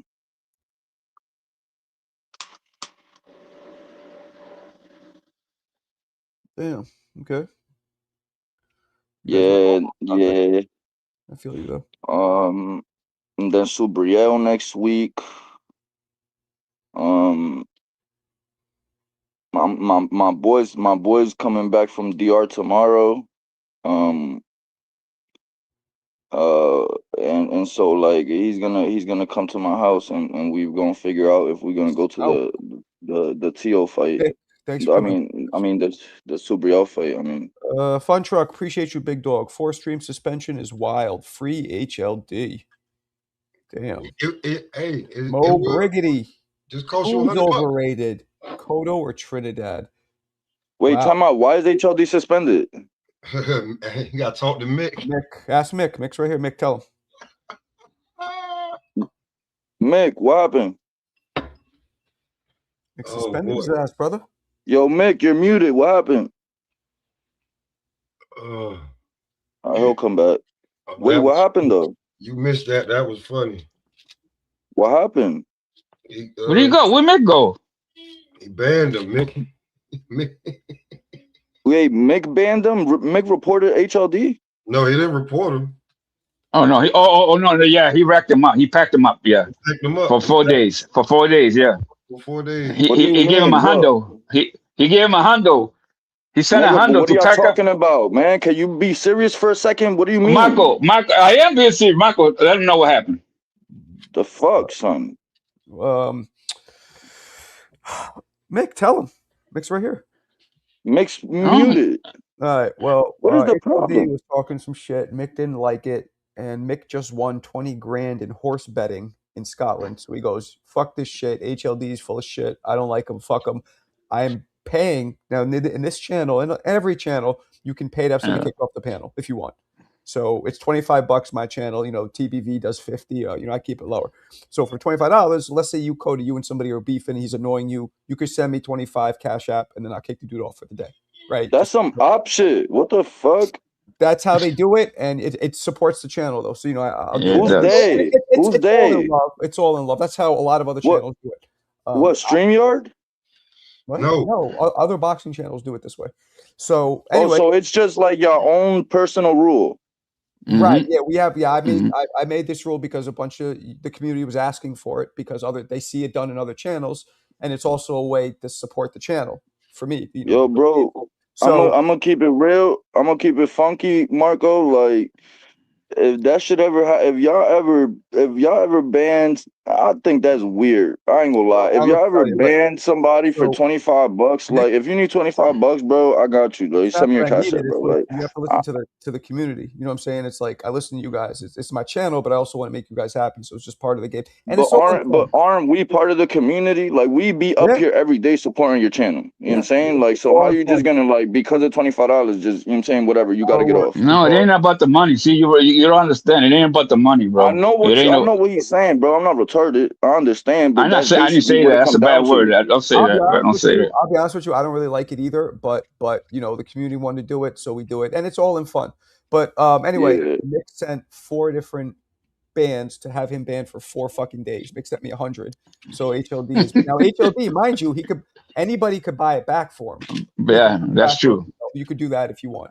Yeah. I thought he would. Yeah, just cash out Marco and put, hey, this is in the. I wouldn't buy something I get for free. I wouldn't buy that back. Like, I don't know. That's just kind of weird. I mean, I understand it. Fuck it. Like, whatever, to each his own. But I personally, like, I don't like it. Well, he could have got it on the payment plan. He didn't do it, so hold on, deep boys. Yo, it's not meant to be yeah. serious. It's like a joke. It's like a joke. Nah, no, I understand, but like, I don't like it. I don't like it. Yeah, you taking it too But serious. whatever, hey, whatever. Yeah, whatever. like we all laugh, bro, because like I mean, HOD probably don't even take it seriously. You know, that's what I'm saying. It's just like a Part of joke. the game. It's part of the game. Yeah, like it happens. HOD's gonna come back and tell Mick to go. Well, listen, I'm petty. I ain't gonna lie. Like, I'm not about to lie to y'all. I'm petty. Like, if somebody do that, I'm like not ever gonna come back to the channel. Like, here, matter of fact, here, you can have me off your channel forever. I told Marco, fuck you. I called Marco a bald Jewish bitch for Nah, you didn't call me a bald bitch. You said I have sideburns or some shit. Don't dress it up what it wasn't. But yeah, you didn't like it either. But you know what it was. And I even tell you guys, I'm like, yo, nothing personal. Like, I like you guys. Yeah. That's how the game is. That's fucking personal. If you would have been here, Cody, you would have understand. You would have understand. Nah, bro. Yeah, you would have. Yeah, you would have, bro. Yeah, you would have, bro. Hold on. He doesn't understand it. That's fine. He doesn't have to. It's prerogative. I don't give a shit. But I would never kick anybody off permanently. That I would never do. You know what I'm saying? Unless they're disrespecting me. No, listen, I understand the whole thing. I understand the concept. I understand that you're not, it's not personal. You're saying it's not personal. I understand it's like to support the community. Obviously, like, hey, I'm not knocking your hustle. You know what I'm saying? It's, all that, whatever, bro. Like, you know what I'm saying? I fuck with your channel. I fuck with the community, all that. You know what I'm saying? I love boxing. I'll be here. I just personally feel like, especially because of that, because we be here, like, as much as we see the channel, we see your live, we click and we hear, you know what I'm saying? We hear a lot. I just started actually coming around, like, this last month, but especially HLD, that he be here a lot. Like, I feel like that's crazy to me. I just feel like, I don't know, whatever, but hey, I get it. You know what I'm saying? I personally am petty, and I would take it personal. Like, I'm petty. I don't care. I'm not, hey. You got but everybody's different, Cole. Everybody's different. You know what I'm saying? Yeah, for sure. Yeah. So yeah, he got the banger, man, for 4 days, and it was crazy. Mick was in a roll, but he came on fire, bro. He came at him like a dick. He knocked on the door. He's like, yo, you get it packed up tonight. I'm like, oh shit. Yeah, remember it was so crazy. How funny would it be? How funny will it be if somebody pays for Mick to be off the panel for 4 days too? I'm pretty sure he has done that. They have done that. Those 4 days HLD is off, and you wanted to be on because he's bothering you, and you don't want him on the channel. You're off too, so it was pointless to even pay for them $100. I would be tight. I ain't gonna lie. I would be tight. Wow. But, I mean, it's different. Everybody's different, bro. It is. This is not the only place this happens. I heard it happens in plenty of other places. If they get out of control, they get packed up. Yo, do you guys think? I seen they said the chat packs them up. The chat, not even the people that are on here. Do you think Amanda? It's not chat, bro. It's chat. The people on the chat will send the money and pack them up. Nobody cares about HOD. Let's talk about boxing. Yo, you guys think Amanda should retire now? No, hell no. I don't. Yes, I do. Fuck no. I do. Why? I do. Bit of MVP. For what? Because all you want to do is chase that record, bro. And she might get, and she might not come out on the other side the way I wanted to come out. All right. Okay. All right. What are you talking about, bro? She's not. I think she got to come out healthy, bro. Yeah, bro. Yeah, man. It wasn't easy today. It wasn't easy. Yeah, y'all niggas are drunk, bro. I think y'all got to lay off the liquor and all the substance. I haven't drank in 15 years, so I don't know what you're talking about. But man, has been in too many wars, bro. When you get in too many wars, you can't. Man. You gotta like hit Dude, I want her to come out good, bro. That nigga said I ain't been on liquor for 15 years. I ain't you, bro. I don't need liquor. Hey, you see, you got me fucked up because I don't even drink, bro. I was just saying that, man. Oh my God, niggas can't. All right, bro. I'm not ever gonna say a joke ever again. I promise. All right, I promise. All right, cool. All right. He said, okay. But yeah, Koki, it's true, bro. I want her to be beautiful and healthy, bro. So she can, you know what I mean? I don't. Yo, she can I make don't money think. as a promoter too, I bro. think She the can promote Yeah, beautiful these she part. girls, bro. She does a good job. she She knows the business too, bro. It's like she's yeah, good. she got Like that, she's and then Listen, young girls look up to her too, bro. Those young girls, I don't know their names. but The one that listen, Coda was talking about. I don't know her yeah, name. Crystal Rosa, whatever her Rosado, name is. Rosado. She's Crystal her Rosado. protege, bro. He looks up to Listen her, though. bro. I think that Amanda Serrano is a smart woman, and I think that she knows. I think that she knows that when she's crossing the line, and I don't think she's nowhere near being like in health, like in any danger of health issues right now. I don't Okay, see that. I'm putting it this way. But I'm let me putting it this way. finish. This is what I'm All right, talking right. about. Oh my god. Right? So I don't know. I feel like she's young, and I feel like she's getting money, and she's a real important figure in women's boxing right now. And the whole 12-round, 3 minute 12-round thing, like she's a whole figure in women's sport right now to like elevate the sport. And I don't think first of all, she's not that old. Secondly, she's gonna eventually like get older to the point where she can't fight anymore, and that money is trying to be generational. So like I know she's doing well with money and stuff like that, but like the more the merrier. You know what I'm saying? I feel like if you can do it, why not? If you love it, why not? It's not like she's forcing herself to. I don't feel like, you know what I'm saying? Like, so Well, this is what I'm saying. If she's only doing it to chase that record, forget about it. Yo, Coda, she That's has what I'm saying. she has 52 fights. 52 fights. I So know. even if she's not old, 52 fights is a lot. Is a lot of fights, and especially at, you And know, especially in a girl, yeah. yeah, because the girls, you know, Yo, they go high volume. They're not knocking each other out, but she knocked out 32 people. So it's like I know, and exactly. Deep So Woods, you mentioned it. So Deep Woods, 32 out of I them know 50. Deep Woods Sorry, not to mentioned cut you that off. he mentioned the record, the knockout record, right?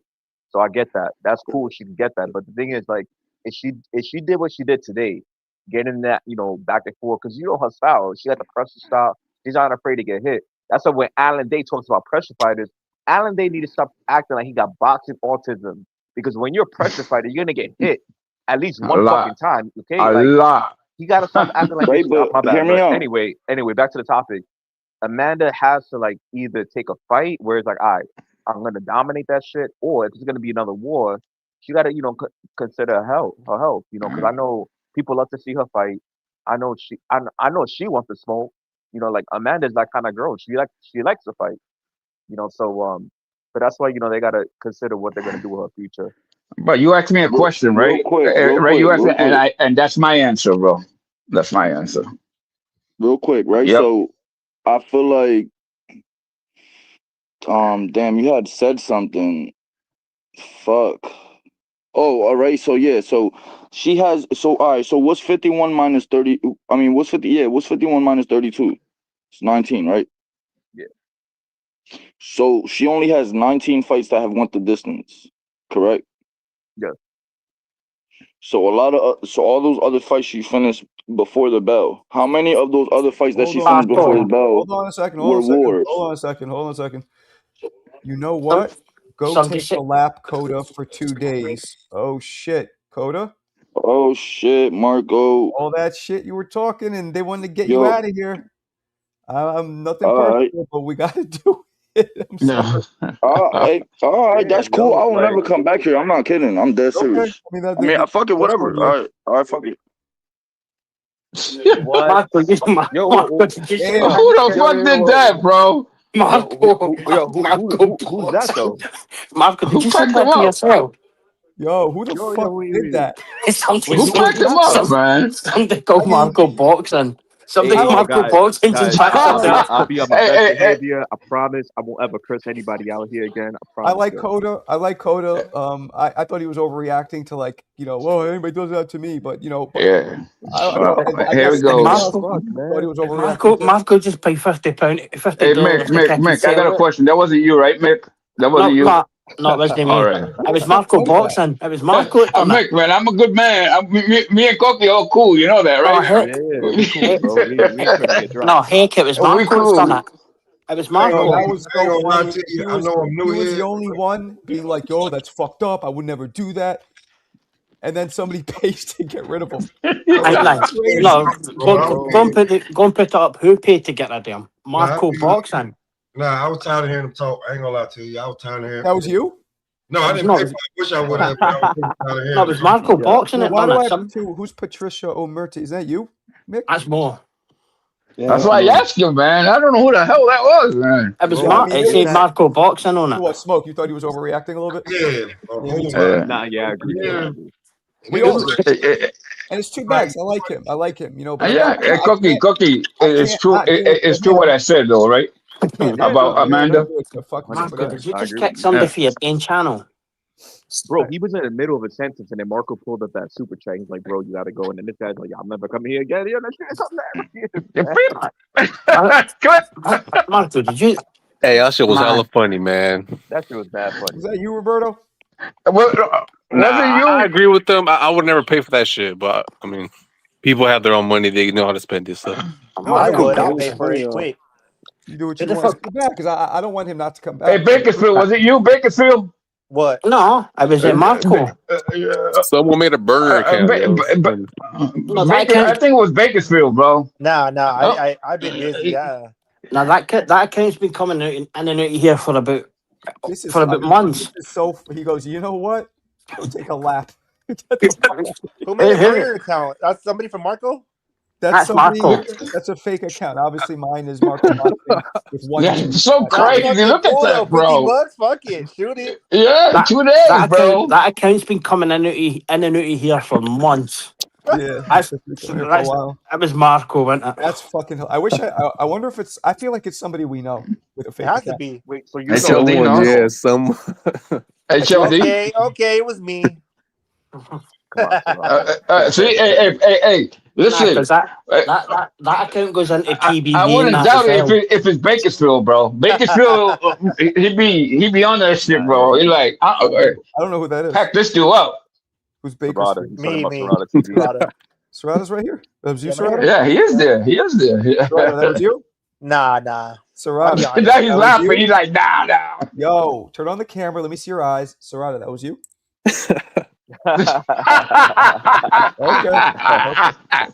Okay. Yo, salute to Serrata, man. Serrata, I know you put the camera on your family was having dinner. You got we're having dinner. Yeah, that was great, man. That was awesome, bro. Yeah, Marco, you're at it. I clicked on that account. That account was made 5 years ago. That's your bum. That was made before I even started going live. Was it? 5 years ago. Mick, you know what it is? I think you can change names. So it probably had a different name, then it just changed it now. Yeah, of course. Yeah. No, because that's been going in and out of TBV. It goes in and out of TBV now. Is that the one that chatted for me in TBV and people thought it was me? Yeah. It's the same account. But yo, where did she get that picture from? That picture of your hair? That's that was actually a promo shot for me when I came That's fucking funny. It's out of control, bro. No, listen. That has to be Nancy's burner account for me when I turned pro. It's all my. It's you could pull it off my Facebook, my Instagram, whatever. It's all over. Oh man, you saw the hair though. Yo, you saw the hair? I was kind of fly. I made hair in a grate. Mick said that was like 10 years ago. Look, that was joined Marco Boxing joined 5 years ago. That was 25. That was 25 years ago. 26 years ago, yeah. Holy fuck. Man, that's my promo picture. That's fucking. Yo, Rob, was that you? This is what Rob would do. Rob, was that you?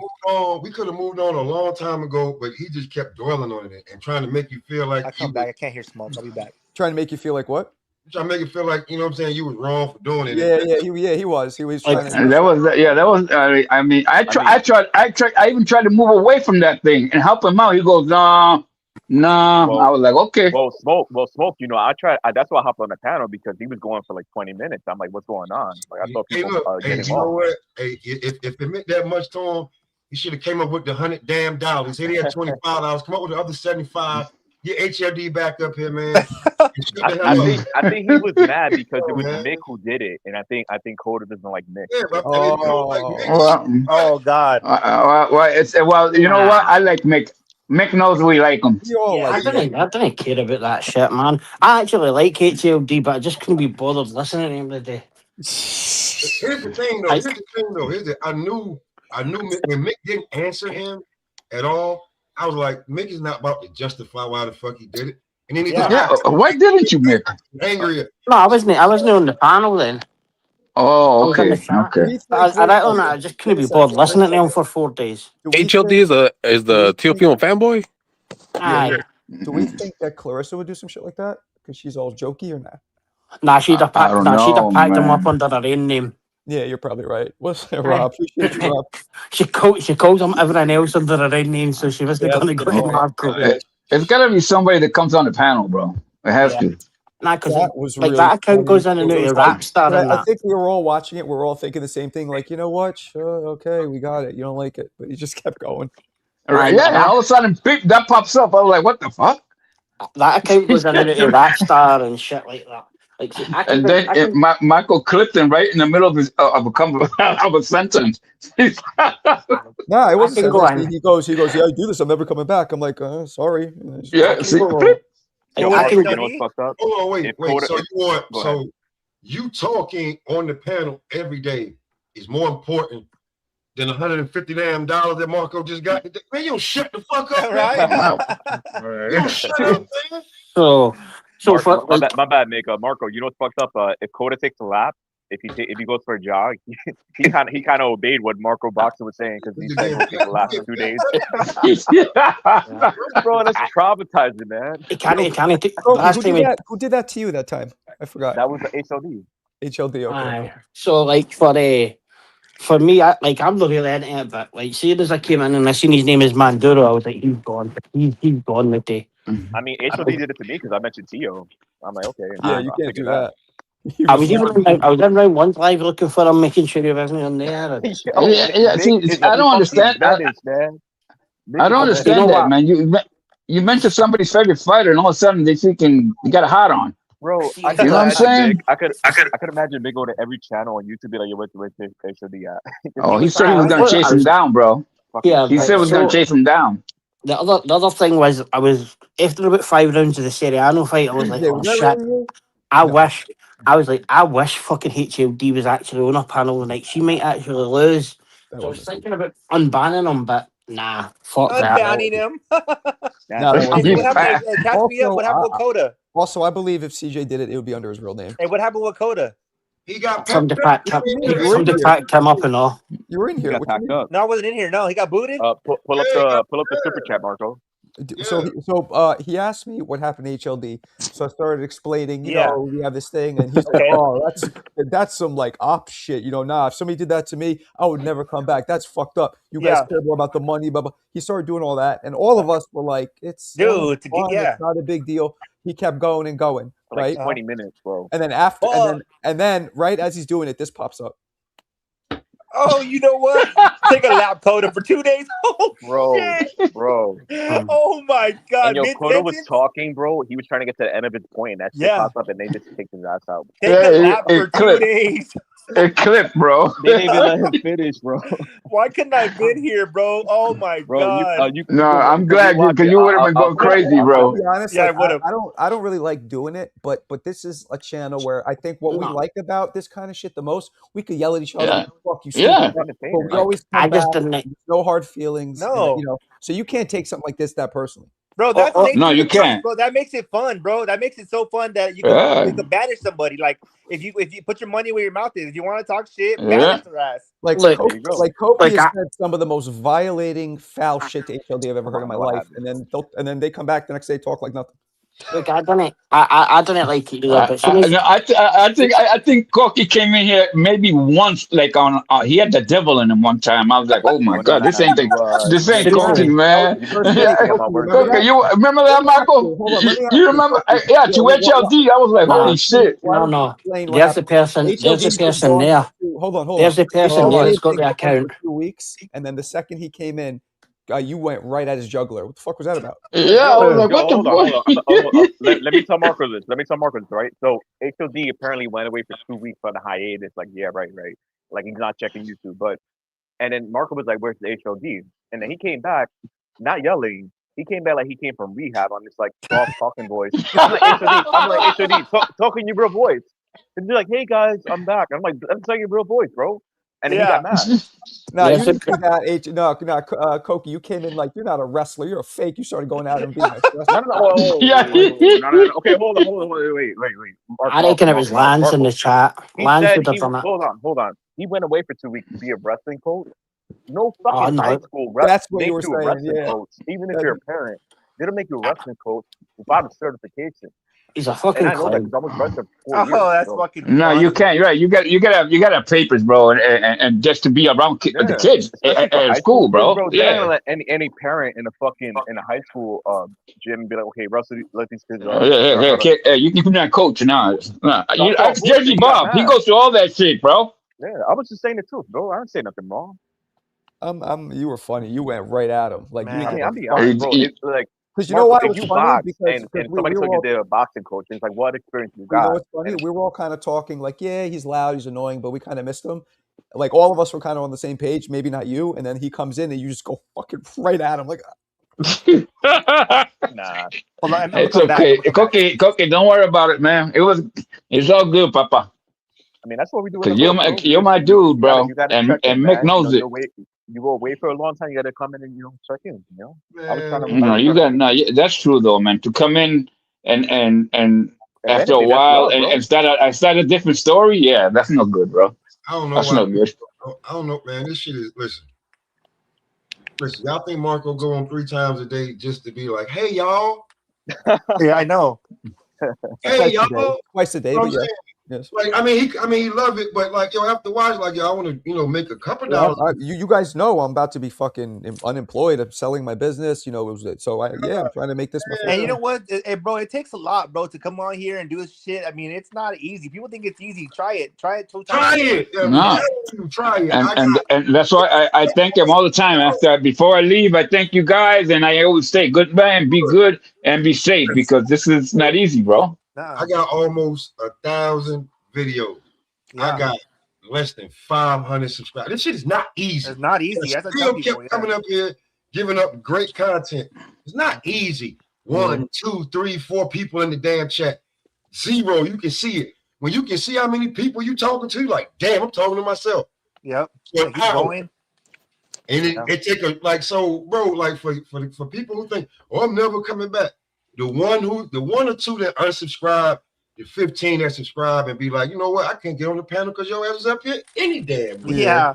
I hope he comes back. He'll probably hopefully come back too. But like, I mean, you got like you got some motion over here, Margo. Like I do, but you know what I'm thinking? I was just thinking. So I'm listening to all you guys, right? You guys are all like, I think I got the dopest like community. It's not the biggest, but I'm like, I wish this was like 100 times. Like I wish we had 300 people in here, but all like us. That'd be dope. Yes, that's hard though. That's hard to find. I guess so. Because everybody's different, Marcos, and their feelings and the emotions run rapid elsewhere. One little thing, like I said, I mentioned a favorite fighter and forget it. I was getting killed, bro. Well, you know what I mean? I can't say nothing about Tio because no, man. I mean, they talk about they talk about your channel and other channels, though. Like they talk about Marco and the Two-Tone, the Hangout Spot, Round 1 and shit. So everything. It's all connected, yeah. Well, today I was in the chat just real quick, and then somebody said something about Marco's channel, and I didn't know what they were talking shit. I called them a bitch, and they blocked me. Oh, damn. What'd they say about me? And then they said something about Marco something, but I don't know. You know me, I'm always instigating, so I didn't know if they were talking shit or not talking shit. What channel was this in? That Two-Tone said, wasn't it, Kogi, or somebody like that? Talking shit about Marco. Yeah, and I said, shut up, bitch, and then they fucking said, fuck you, and they fucking blocked me, and that was it. Damn. Nah, I mean, most people in tones, and it's not going to be negative because we're all cool with each other. I would assume, and I don't really I don't rub people the wrong way for the most part. No, you don't. They just said something, Marco. I just seen your name, and I just figured they were talking shit, so I said, shut up, bitch, and they fucking blocked me. As I appreciate it. Fuck it. Fuck it. You're the muscle. Fuck it. Serrata's my muscle. Yeah, I like just fucking controversy. I know you do. We know that. We're aware of that. Yo, I call him the matchmaker, man. Bro, but it's so fucking hard for me not to say shit, man, because like earlier it's just fucking funny to me. Like I really get a fucking kick out of it, dude. Like, Serrata, we appreciate the energy you bring to the trouble growing up. Oh, like, bro, I was always in some shit, bro. Fucking, did you like get her in trouble? Like fuck with her and she'd fuck with you? Like my sister? Yeah, would you guys? Oh yeah, all the time, bro. Back and forth, and then even like amongst my friends, I'd end up getting in fights because I'd be like, "Oh, he called you a bitch," and then they would like end up flipping on me, Did you fight a lot growing up? Yeah, I fought a lot growing up. Yeah, because I was always instigating. Oh, Coda's back. Here we go. Good. Oh, there he is. Damn, though, I leave and here you're talking about me saying I was bitching about the band for 20 minutes, and then super chat popped up or something. I mean, I didn't say you were bitching for 20 minutes. Y'all need to know. Good. You shouldn't be mad, man. You should come back. Don't fucking. Yeah, don't dude. Just man. fucking. We like you fucking, here, Coda. Don't do that. If you want to suck HLD's pee, that's okay. No, I got you. You know what? I don't really like it either, Coda, to be honest with you. But like, I can't not do that to you when I just did it to HLD. You know, we have to be consistent. Yeah. Hey, man. Hey, Coda. You said you had $25. You paid $25. You come back on tomorrow. Yeah, there you go. You don't think HLD gonna try some slick shit and wait till the third day and pay $25? Be like, I lifted my band early, bitch. I mean, like, come on, man. Like, fuck it. Hey, be real. Smoke. Be real. This is some funny. Like, if I got banned, I'll be in the chat popping man shit. Like, bro, somebody paid for you to get banned. Like, yeah, that's fucking fun. Come on, Marco. Why you gonna do me like that, Marco? Come on, man. Come on. We more than that. We boys. We boys, man. Yo, Dwayne's running on the beaches of Mexico like Rocky Balboa. Good shit, Dwayne. Hey, check this out. Smoke. One time I was on a panel, right, bro? And I was talking all kinds of shit. And everybody had to have their camera on. That was the prerequisite, right? So I was on there talking shit, and they started paying to drop me off the panel for 30 minutes. So that fool was getting like $10 every 30 minutes. And I stood on for like 8 hours that day. I was just on one, and he DM'd me like, "Hey, bro, I appreciate that." I'm like, "Man, I don't give a fuck," because they were dropping me mid-sentence. I was talking, bye. Pregnant. Yeah, that's wild. That's wild shit. I got dropped all day. I'm about to ban you for the day, Serrata. Hey, let's do it. Fuck it. Now, Chirata put his family up here, bro. Yeah, I don't that's wild, bro. Yeah. Support the channel, man. Serrata, is every dinner like that at your house? Bro, you know what's funny, bro? We'll start off with a regular dinner, like some Mexican tacos and all this shit. And then all of a sudden, my dad or my sister be like, "Hey, anybody want a shot?" And then that's all it takes. That's all it takes. Yeah. Hey, and I don't even drink. Yeah. That's all it takes. There you go. Exactly. Cheers. Why does Coda look like N-U-L? That's all it takes. You're sipping on Modelo too. Yeah, that's exactly. Modelo Negro. Yo, what does this mean? Oh, that's an artist from Puerto Rico. Anuel, yeah, a rapper. Yeah, like a reggaeton type like reggaeton. Yeah. Okay, I don't know what that meant. They were. Yo, Lance, man, let me ask you a question, Lance. When you came on earlier, were you a little sipping some of Mama's grandma syrup? Talk to me. Grandma syrup. Did he not seem like he was a little? He was saying some random shit. It's okay. Marco, do you feel safer when another white guy's on the panel? Not when they're half syruped up. No. Oh, damn, bro. That's gonna be fucked up if he says no.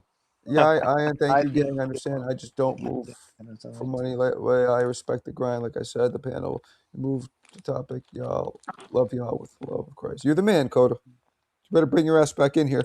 Love y'all, love Christ. Yeah, Coda, but come on, man. We know the nature of the beast, my boy.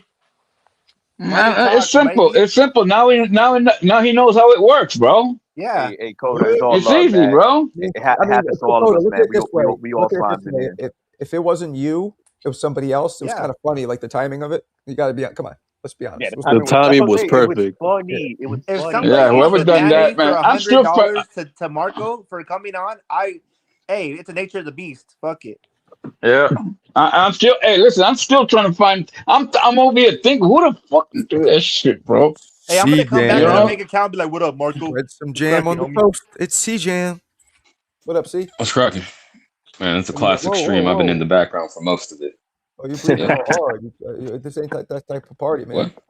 I think my mic is fucked up. I'm gonna put this out there. I think my mic is fucked up. Hey, CJ. The West Coast did it. I think somebody from the West Coast did that. Yeah, probably. Yeah, CJ, you're the last one in here. You're the last one on here. Are you good? Are you? I got a question. Was it you? You know I don't fuck with no A-listers. I'm not no fucking kid. So I'm hell no. right. I would have done this shit under my name. I don't know who the fuck that was. Hell yeah. It's funny though. Good, hey, That whoever person's it is, come in here thank you. before, but they've never. I don't think they've ever super chatted me. Not like that. You remember, right? That was good. Hey, have Michael's picture and his name. Usually, no, I've seen him come in before, just never. Usually, when I see the red super chat, it's almost always Jackie. So I thought it was something she put up, and I'm like, honestly, Marco, I think he did leave a super chat, but it was like a $1 or $2 one. Oh, did he? You could probably check the history, but I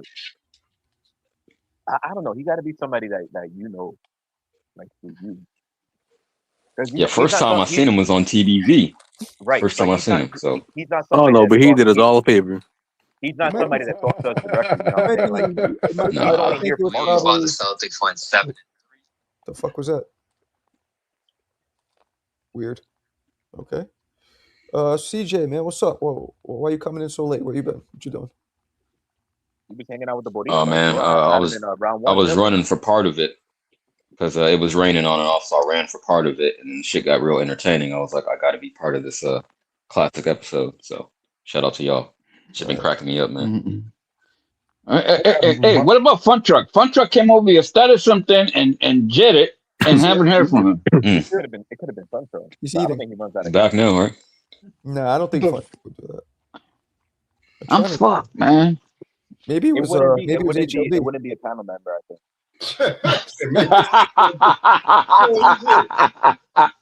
He trying to get some. No, he would have got me and you, Cookie.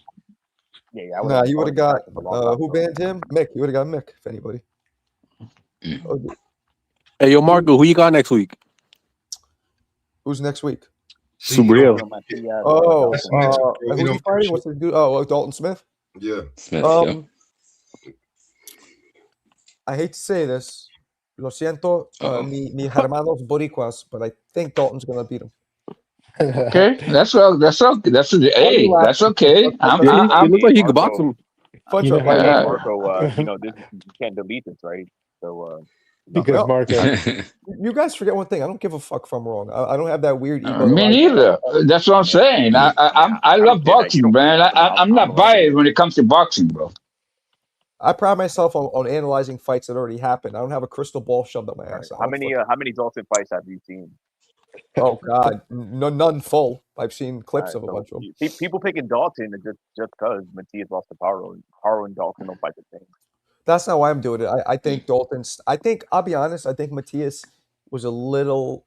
I don't want to say overhyped, but like because he took that dude's he unalived somebody and he was 20-0 all knockouts or 20-1 all knockouts and then he, at his peak is when he came out with that video where he's like Teofimo pussy chacor chico. Yeah, he was, but then he went on to have some subpar shit, and I think it just. I don't think that was his peak though because he beat Puello. Puello was a better fighter than Dawson Smith. But the answer is I want to see whoever's more exciting. Okay. Yeah, but he tried to, bro. He tried to fight Tio and them. And also, Matias wanted to fight Prograis, but Prograis said no. Yeah, and said no, man. He can't. He can only fight what they put in front of him, bro. Yeah, what he agrees to. You know what I mean? I mean, I know he ain't the biggest killer of them all, but when you ask for somebody and then they don't want to fight, the contract was almost there, and Tio says nah, and he was gonna get he was getting paid like $2 million more than he was gonna get from the other fight. Guys, you know what's cool? Caballo's also fighting. Caballo's gonna fight around like 2 p.m. Eastern time and 12 p.m. West Coast time. Caballo's the same day. Yeah, the same day. January 7th. I like Caballo, bro. Yeah, he's cool. I like that dude, bro. Yeah, I like that dude. He's the one that's gonna take out Usyk. Yeah, he's a big one, bro. He's a big one. He likes body shots too, bro. Yeah, and he's lefty. Yeah. Is he? He is lefty. Yeah. Yeah, he gonna take out Usyk. Watch. Usyk gonna beat his ass. I'm not impressed. Dude. What do you think about Caballo? I'm not impressed. I'm not impressed. That's fair. Know what I'm saying? It is, I mean, He hasn't beat anybody like that yet. You know what I'm saying? He's not like to be fair, and we got to give it to him. Fabio Wardley's the only kind of like the new guy that's got a name on his resume. And he sucks. He's not gonna beat Usyk. Yeah, Usyk will drop him, bro. So I'm just so like, I mean, maybe I like Fabio though. I do. I like Yeah, Moses. I like him too. He's nice. I like Yeah. Moses. You like Moses? I like Hell Moses. no. Moses or Thomas? No. Yeah. No amateur pedigree too. I like Moses. Come on, bro. I like Moses. So Moses will have a style better against Usyk compared to Caballero. I'm just saying. It don't even matter like who like what, like they're gonna have to meet and then we can come back in and talk shit. Like I told you, you know what I'm saying? So, Listen, if he wins, Caballero wins, right? And Moses win. I wouldn't be surprised if they make that fight, take each other out.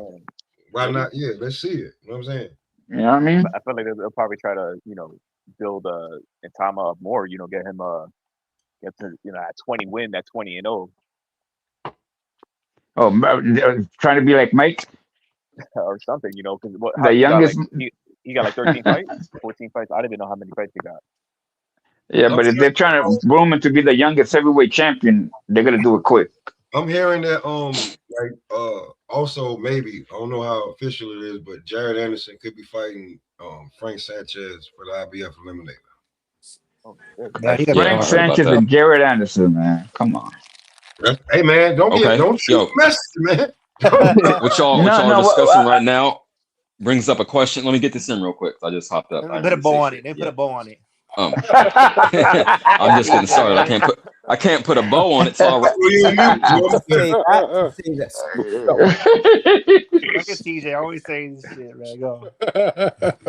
That's why CJ won the award of the best catchphrases. Go ahead, CJ. Yeah. Go ahead. Bring it, CJ. What happened? He got butt hurt. Oh, you got a super chat. Yeah, that one right there. Like, man, James Toney will do him dirty. Ooh. Oh, that's a good one. James Tony, I gotta agree with you, Smoke. I think James Toney. The fuck? I think James Toney's no joke, bro. When he got older, he got better, bro. Especially that version of James, which was knocking motherfuckers out cold. He got older, he got better, bro. Your name's not lights out for no reason. Yeah. Yeah. The problem is, you look at his record; he has very low knockout percentage because he was fighting way out of his weight class. Exactly. For most of his career because he was just fat. Yeah. Yeah. When he once he became a 200-pounder, forget about that, bro. I mean, yeah, they said in high school he was weighing around between 2 and 220 because he played running back in high school. Yeah, that's what my dad told me. I didn't know that. Damn, is that true? Yeah. Yeah. He was saying he was having an issue with my phone. I mean, high school player. You know what I'm saying? But I'm, I ain't a historian, but I'm trying to get there. Smoke, you know a lot of shit, bro. Because you bring up some fighters, I'm like, who the fuck is that? Not yet, bro. Listen, hey, check it out real quick. I'm gonna lose my train of thought. Y'all stepped all over my shit. I just want to get one question. No, I try to get you on here, bro. Let me get one question off real quick, CJ. Hold on. CJ, put a ball on it.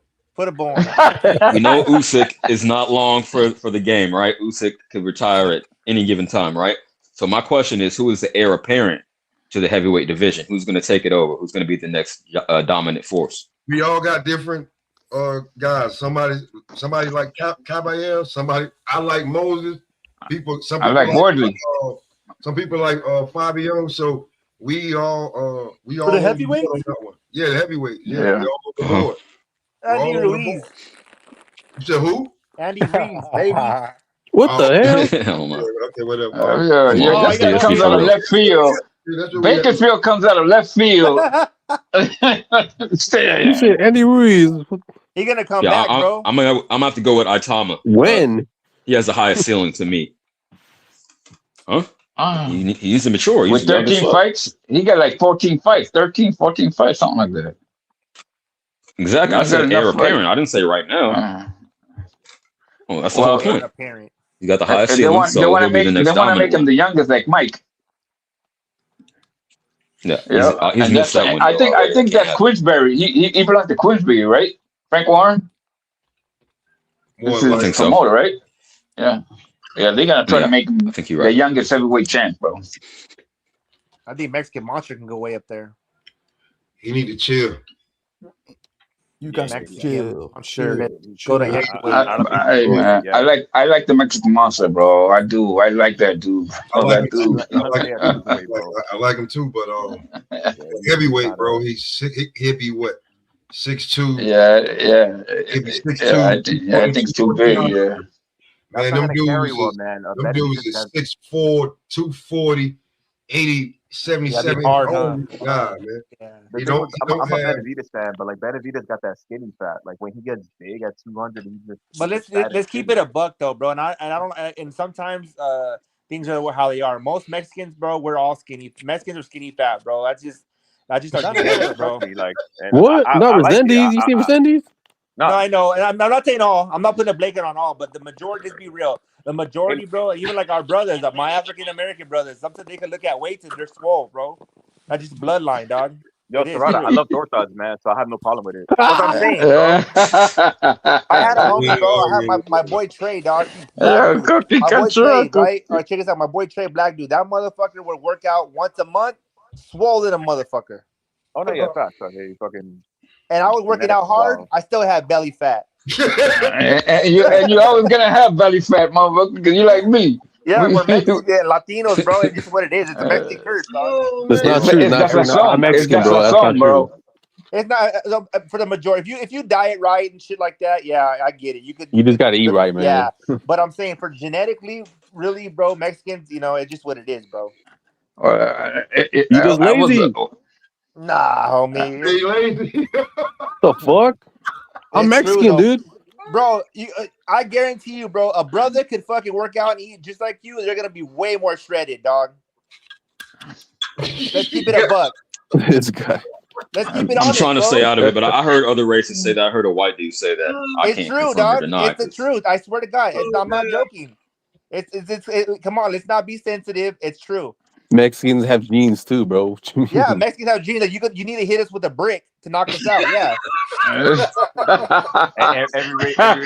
So everything goes to the head, bro. The skull is where it's at. It's true, dog. I'm telling you. And sometimes people don't like to talk about these things because it's like touchy, but no, it's the truth. It's just it's how people are genetics. It's how people were bred. All that shit. Yo, that shit. Yo, I'm telling you. Hey, listen, but that you gotta hit it with a brick, bro. Hey, listen, on some real shit, bro.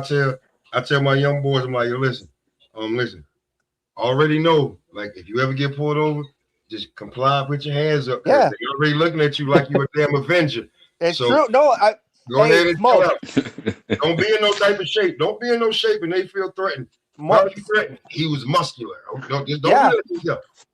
Hey, Smoke, I'm telling, and that's why I talk to people who are honest and real with shit. It's true, bro. It's a fucking God's honest truth. That's like me. I'm all tatted, 6 foot Mexican. I'm not gonna tell a cop like, hey, I'm gonna put my hands out and don't shoot me, motherfucker. I mean, it's true, dog. It's just, I don't know. I mean, like, it's not a blanket statement for everybody, but like sometimes the Mexican fighters, they go in, they're strong, they get hit a lot, they fight. Black fighters just quick. When have you ever seen a Mexican fighter quicker than a brother fighter? Not really, dog, ever.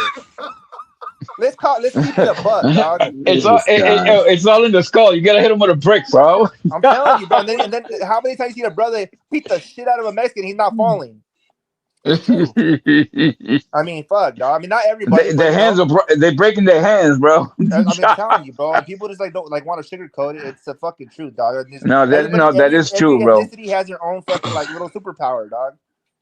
It's true. That's what they say. That's what they say about Pitbull Cruz, bro. They said that his freaking head is fucking a brick, bro. A cement. No, I'm not a brick. I'm a fucking block. One of those cement blocks and shit. Think what Errol Spence said about Mikey Garcia. He goes, they said, why didn't you knock him out? And he goes, do you see the head on him? Exactly, dog. It's fucking Mikey Garcia's head's like a fucking Lego. I mean, I don't know what to say, bro. It's true, bro. I mean, and they're just some gifted, like Roy Jones, my favorite fighter, just gifted like a motherfucker. Yeah, like every time somebody says something about Roy, they was like, I'm like, yo, you do know you can't train your fighter to fight like Roy because Roy does everything wrong. Like you just and that looks so beautiful. Yeah, He did everything wrong. That looks so beautiful.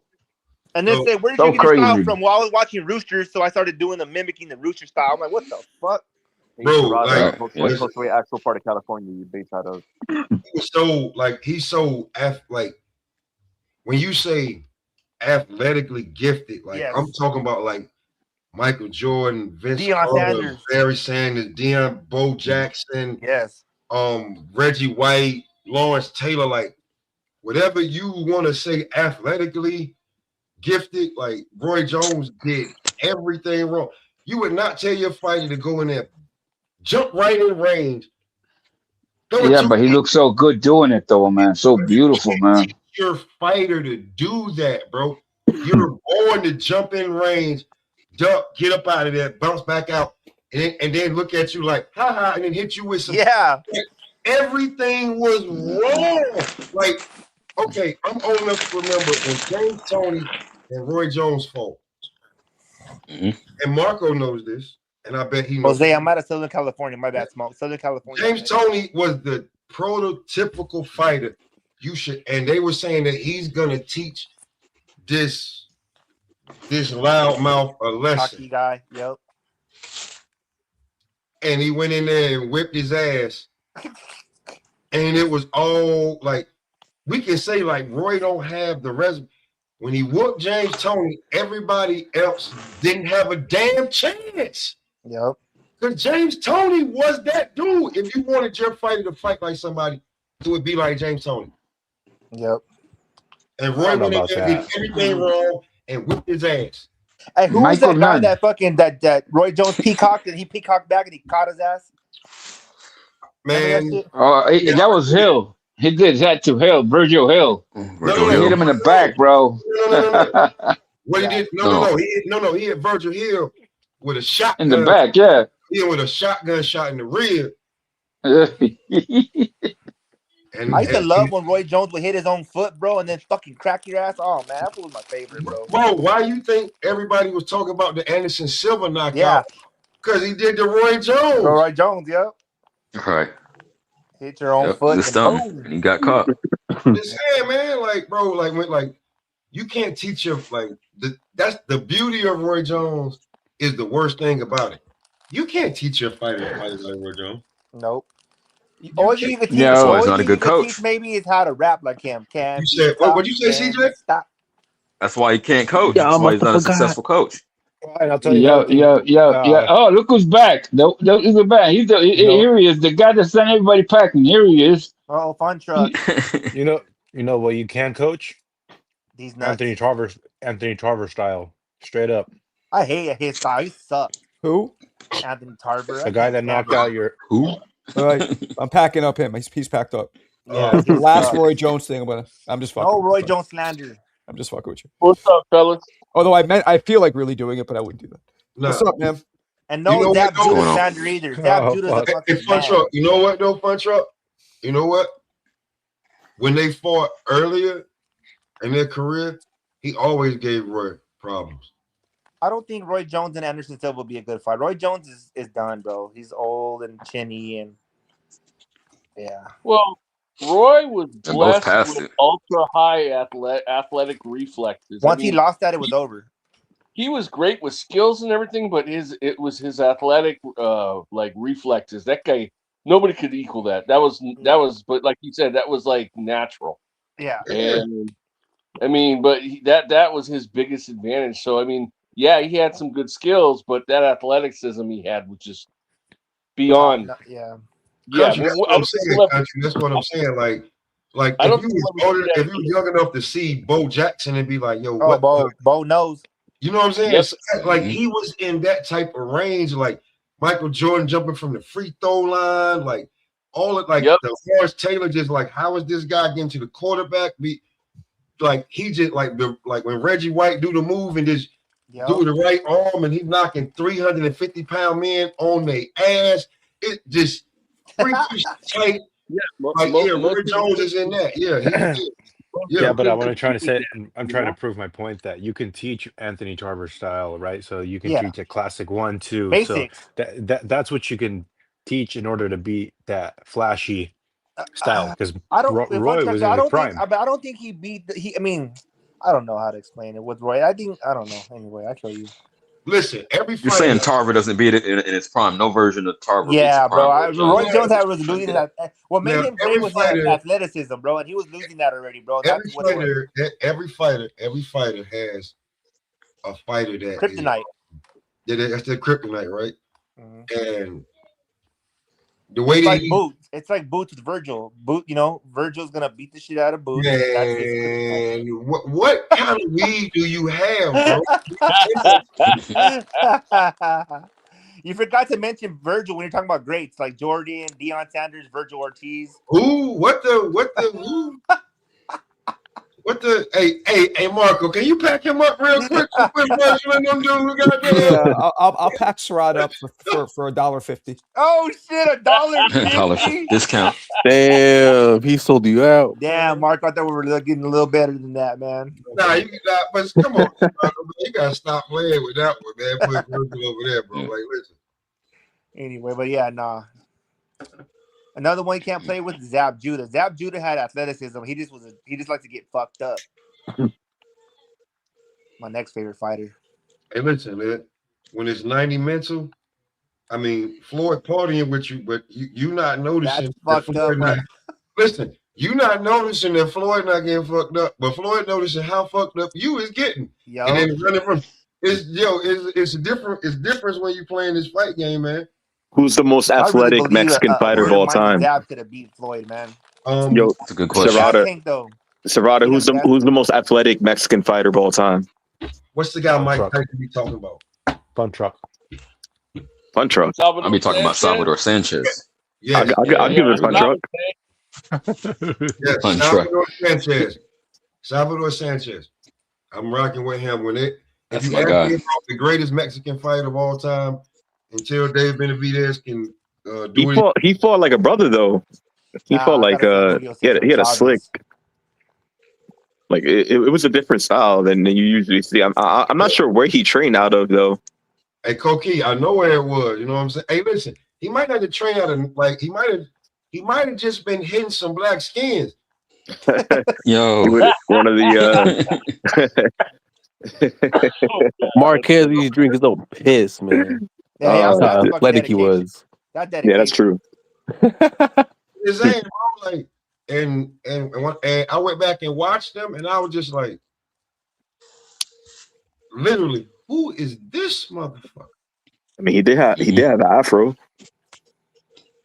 Ain't no telling who his daddy was, man. You know how that shit go in our culture, you know what I'm saying? So yeah. But I'm just saying, you know what? Miguel Cotto had an afro when he grew his hair out. That's why he stayed bald. That's why he probably won't let nobody who know who his daddy really was. He got black family members like a motherfucker out in PR.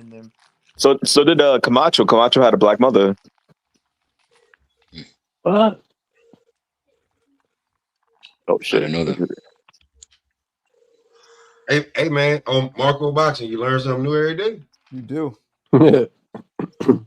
You know what I'm saying? So, you know, when we talk about certain, the only reason we were talking about like with Roy, because James Toney was like, James Toney was headlining and co-maining with Oscar.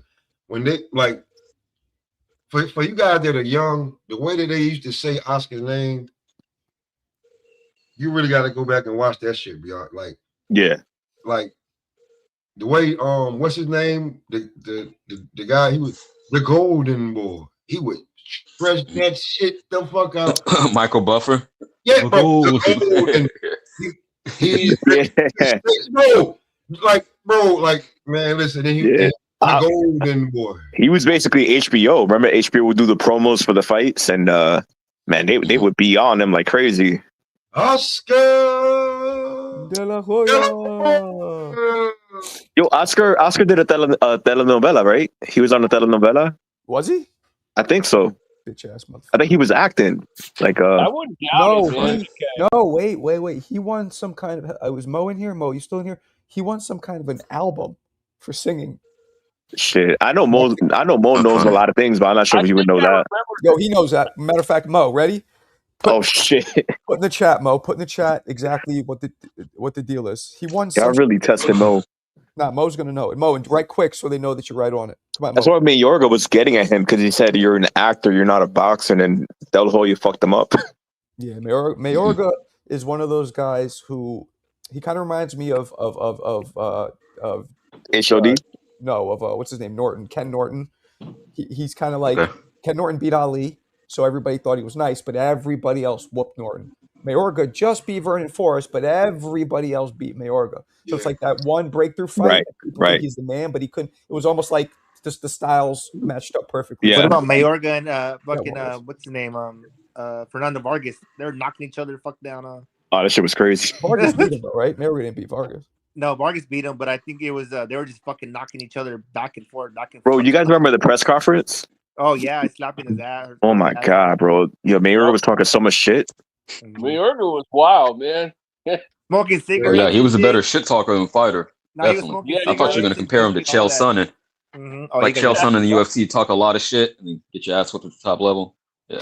I remember him talking shit to Oscar with their thing, and he's telling them the Latins are with me. Yeah, Saying all this crazy, and I'm like, going, this thing, man. Fucking Oscar said, "I'm gonna beat you." I'm gonna tell you something though. When Oscar pointed at him and said, "Yeah, you disrespected me. Yeah, disrespected my family," I said, "Oh shit." Oh, word up, bro. Word up, bro. Like, Oscar beat the fuck out of him, bro. When Oscar hit him when Oscar dropped him and he looked at him, he was like, "Oh fuck." What the fuck? Why the fuck you do that for, man? Smoke. Do you remember when he went against Mosley and Mosley's wife was at the press conference and he smacked their ass? But yo, I heard somebody tell me this. Right, I want to know if you guys believe it or not. Somebody told me that Mosley knew, like it was like a work, like CJ mentioned in wrestling, like work. But I don't believe that, bro. Why would you let a motherfucker slap your wife's ass for promotion? No, I talked to Shane Mosley about it, and he told me as well that it was staged. I'll even show you the text. What? Yep. What? Wow. I was gonna say, I thought I heard that from Marco. Way, bro. I don't want to believe it was staged. Come on, man. No, you should have never told us that, man. That's the professional wrestling type shit, man. That's exactly, but that's we're like gonna do it. We're gonna go all the way. We might as well be a cup. Yeah, you might as well like. Come on, Chan. Don't do that. It's like go all the way. Let's let him smash. Let me hit that. You can watch in the corner, Diddy. Well, hold on, y'all. Listen. That's something that you would take to the grave if that was still your wife, right? But the shit that she done to him, she ain't gonna give a fuck no more.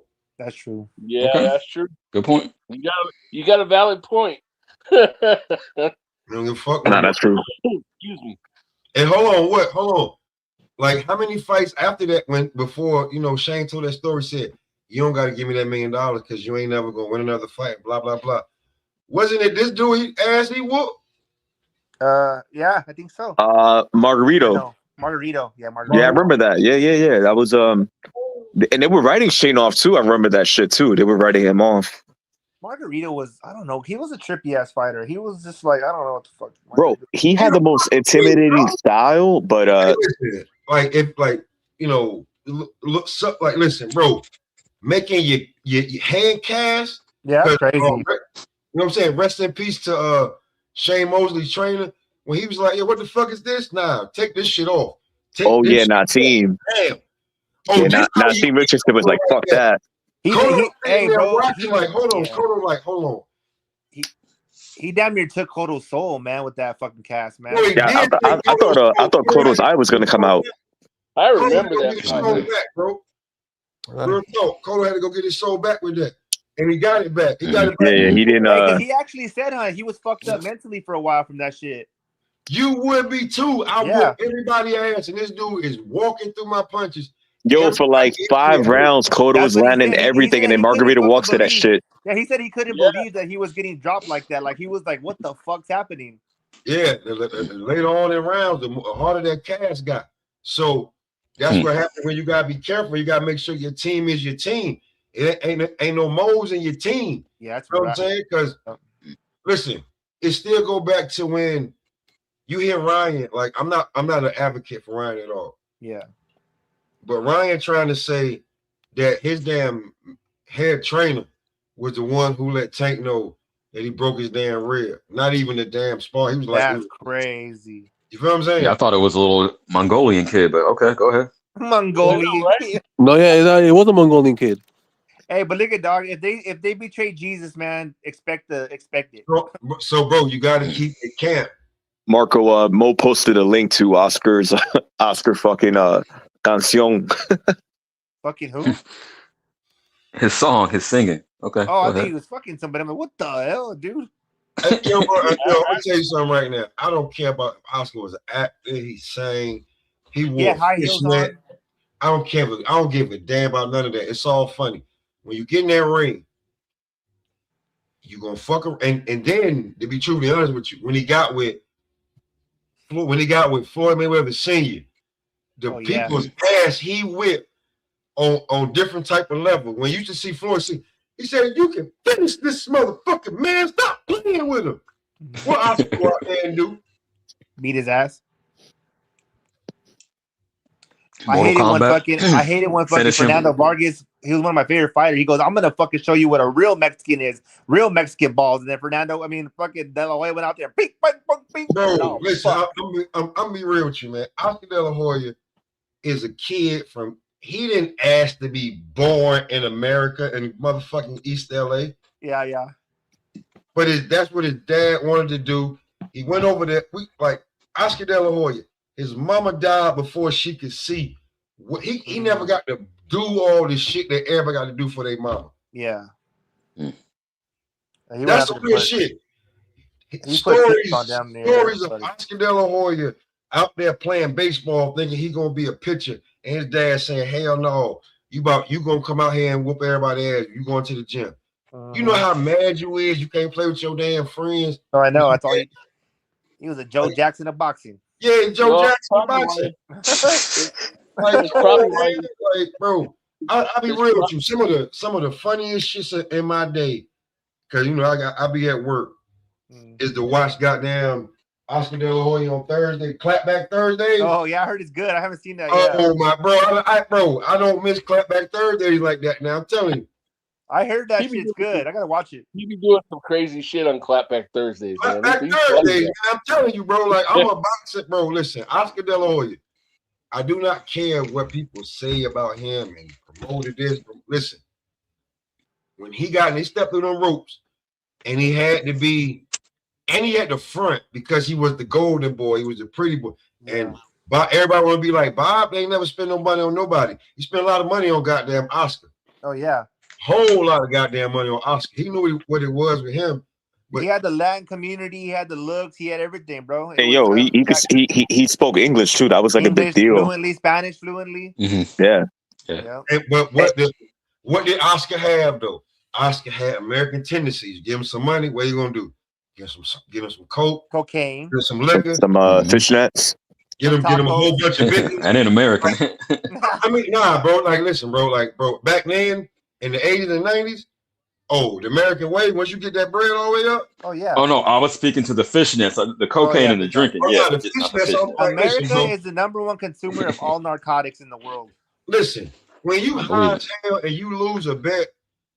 And you in there with some people that got just as much money or more money than you lose a bet. You lost that damn bet, bro. Like, he ain't know that shit was gonna come back to get him back in the day. Here's the thing, though. Here's the honest to God truth, right? Any one of us up here, right? Like, real talk. You think you can beat Oscar in the alley? No. All right, no. Say something about that goddamn fishnet in front of him. And that's what I'm saying. That'd be even worse to get beat up while he's wearing fishnets. Like what? Oh shit. Fuck it. I'm dropping that lawsuit. I'm taking the 1-2. I'm dropping to the ground, and I'm dropping a lawsuit. I think I can outrun the motherfucker at least. Plus, now because he old, he must know how to get away. Plus, he don't care. Like Oscar don't care. So you can tell. You can see. You make fun of him wearing the. He don't care no more. He like, I mean, that's like boxing culture, though, right? That was one of the first boxing memes back in like 2005. That shit was when people first saw that, like, yo, what the fuck? But it's all love, though, because guys, I'm gonna wrap this up. All right, Marco. Moaning over here. All right. Although I'm having fun. That's crazy. Yo, salute to Dwayne. All right. But yeah, it's past your bedtime, Marco. Oh, it is. It's 11 over here. I forgot it's 2 for you, huh?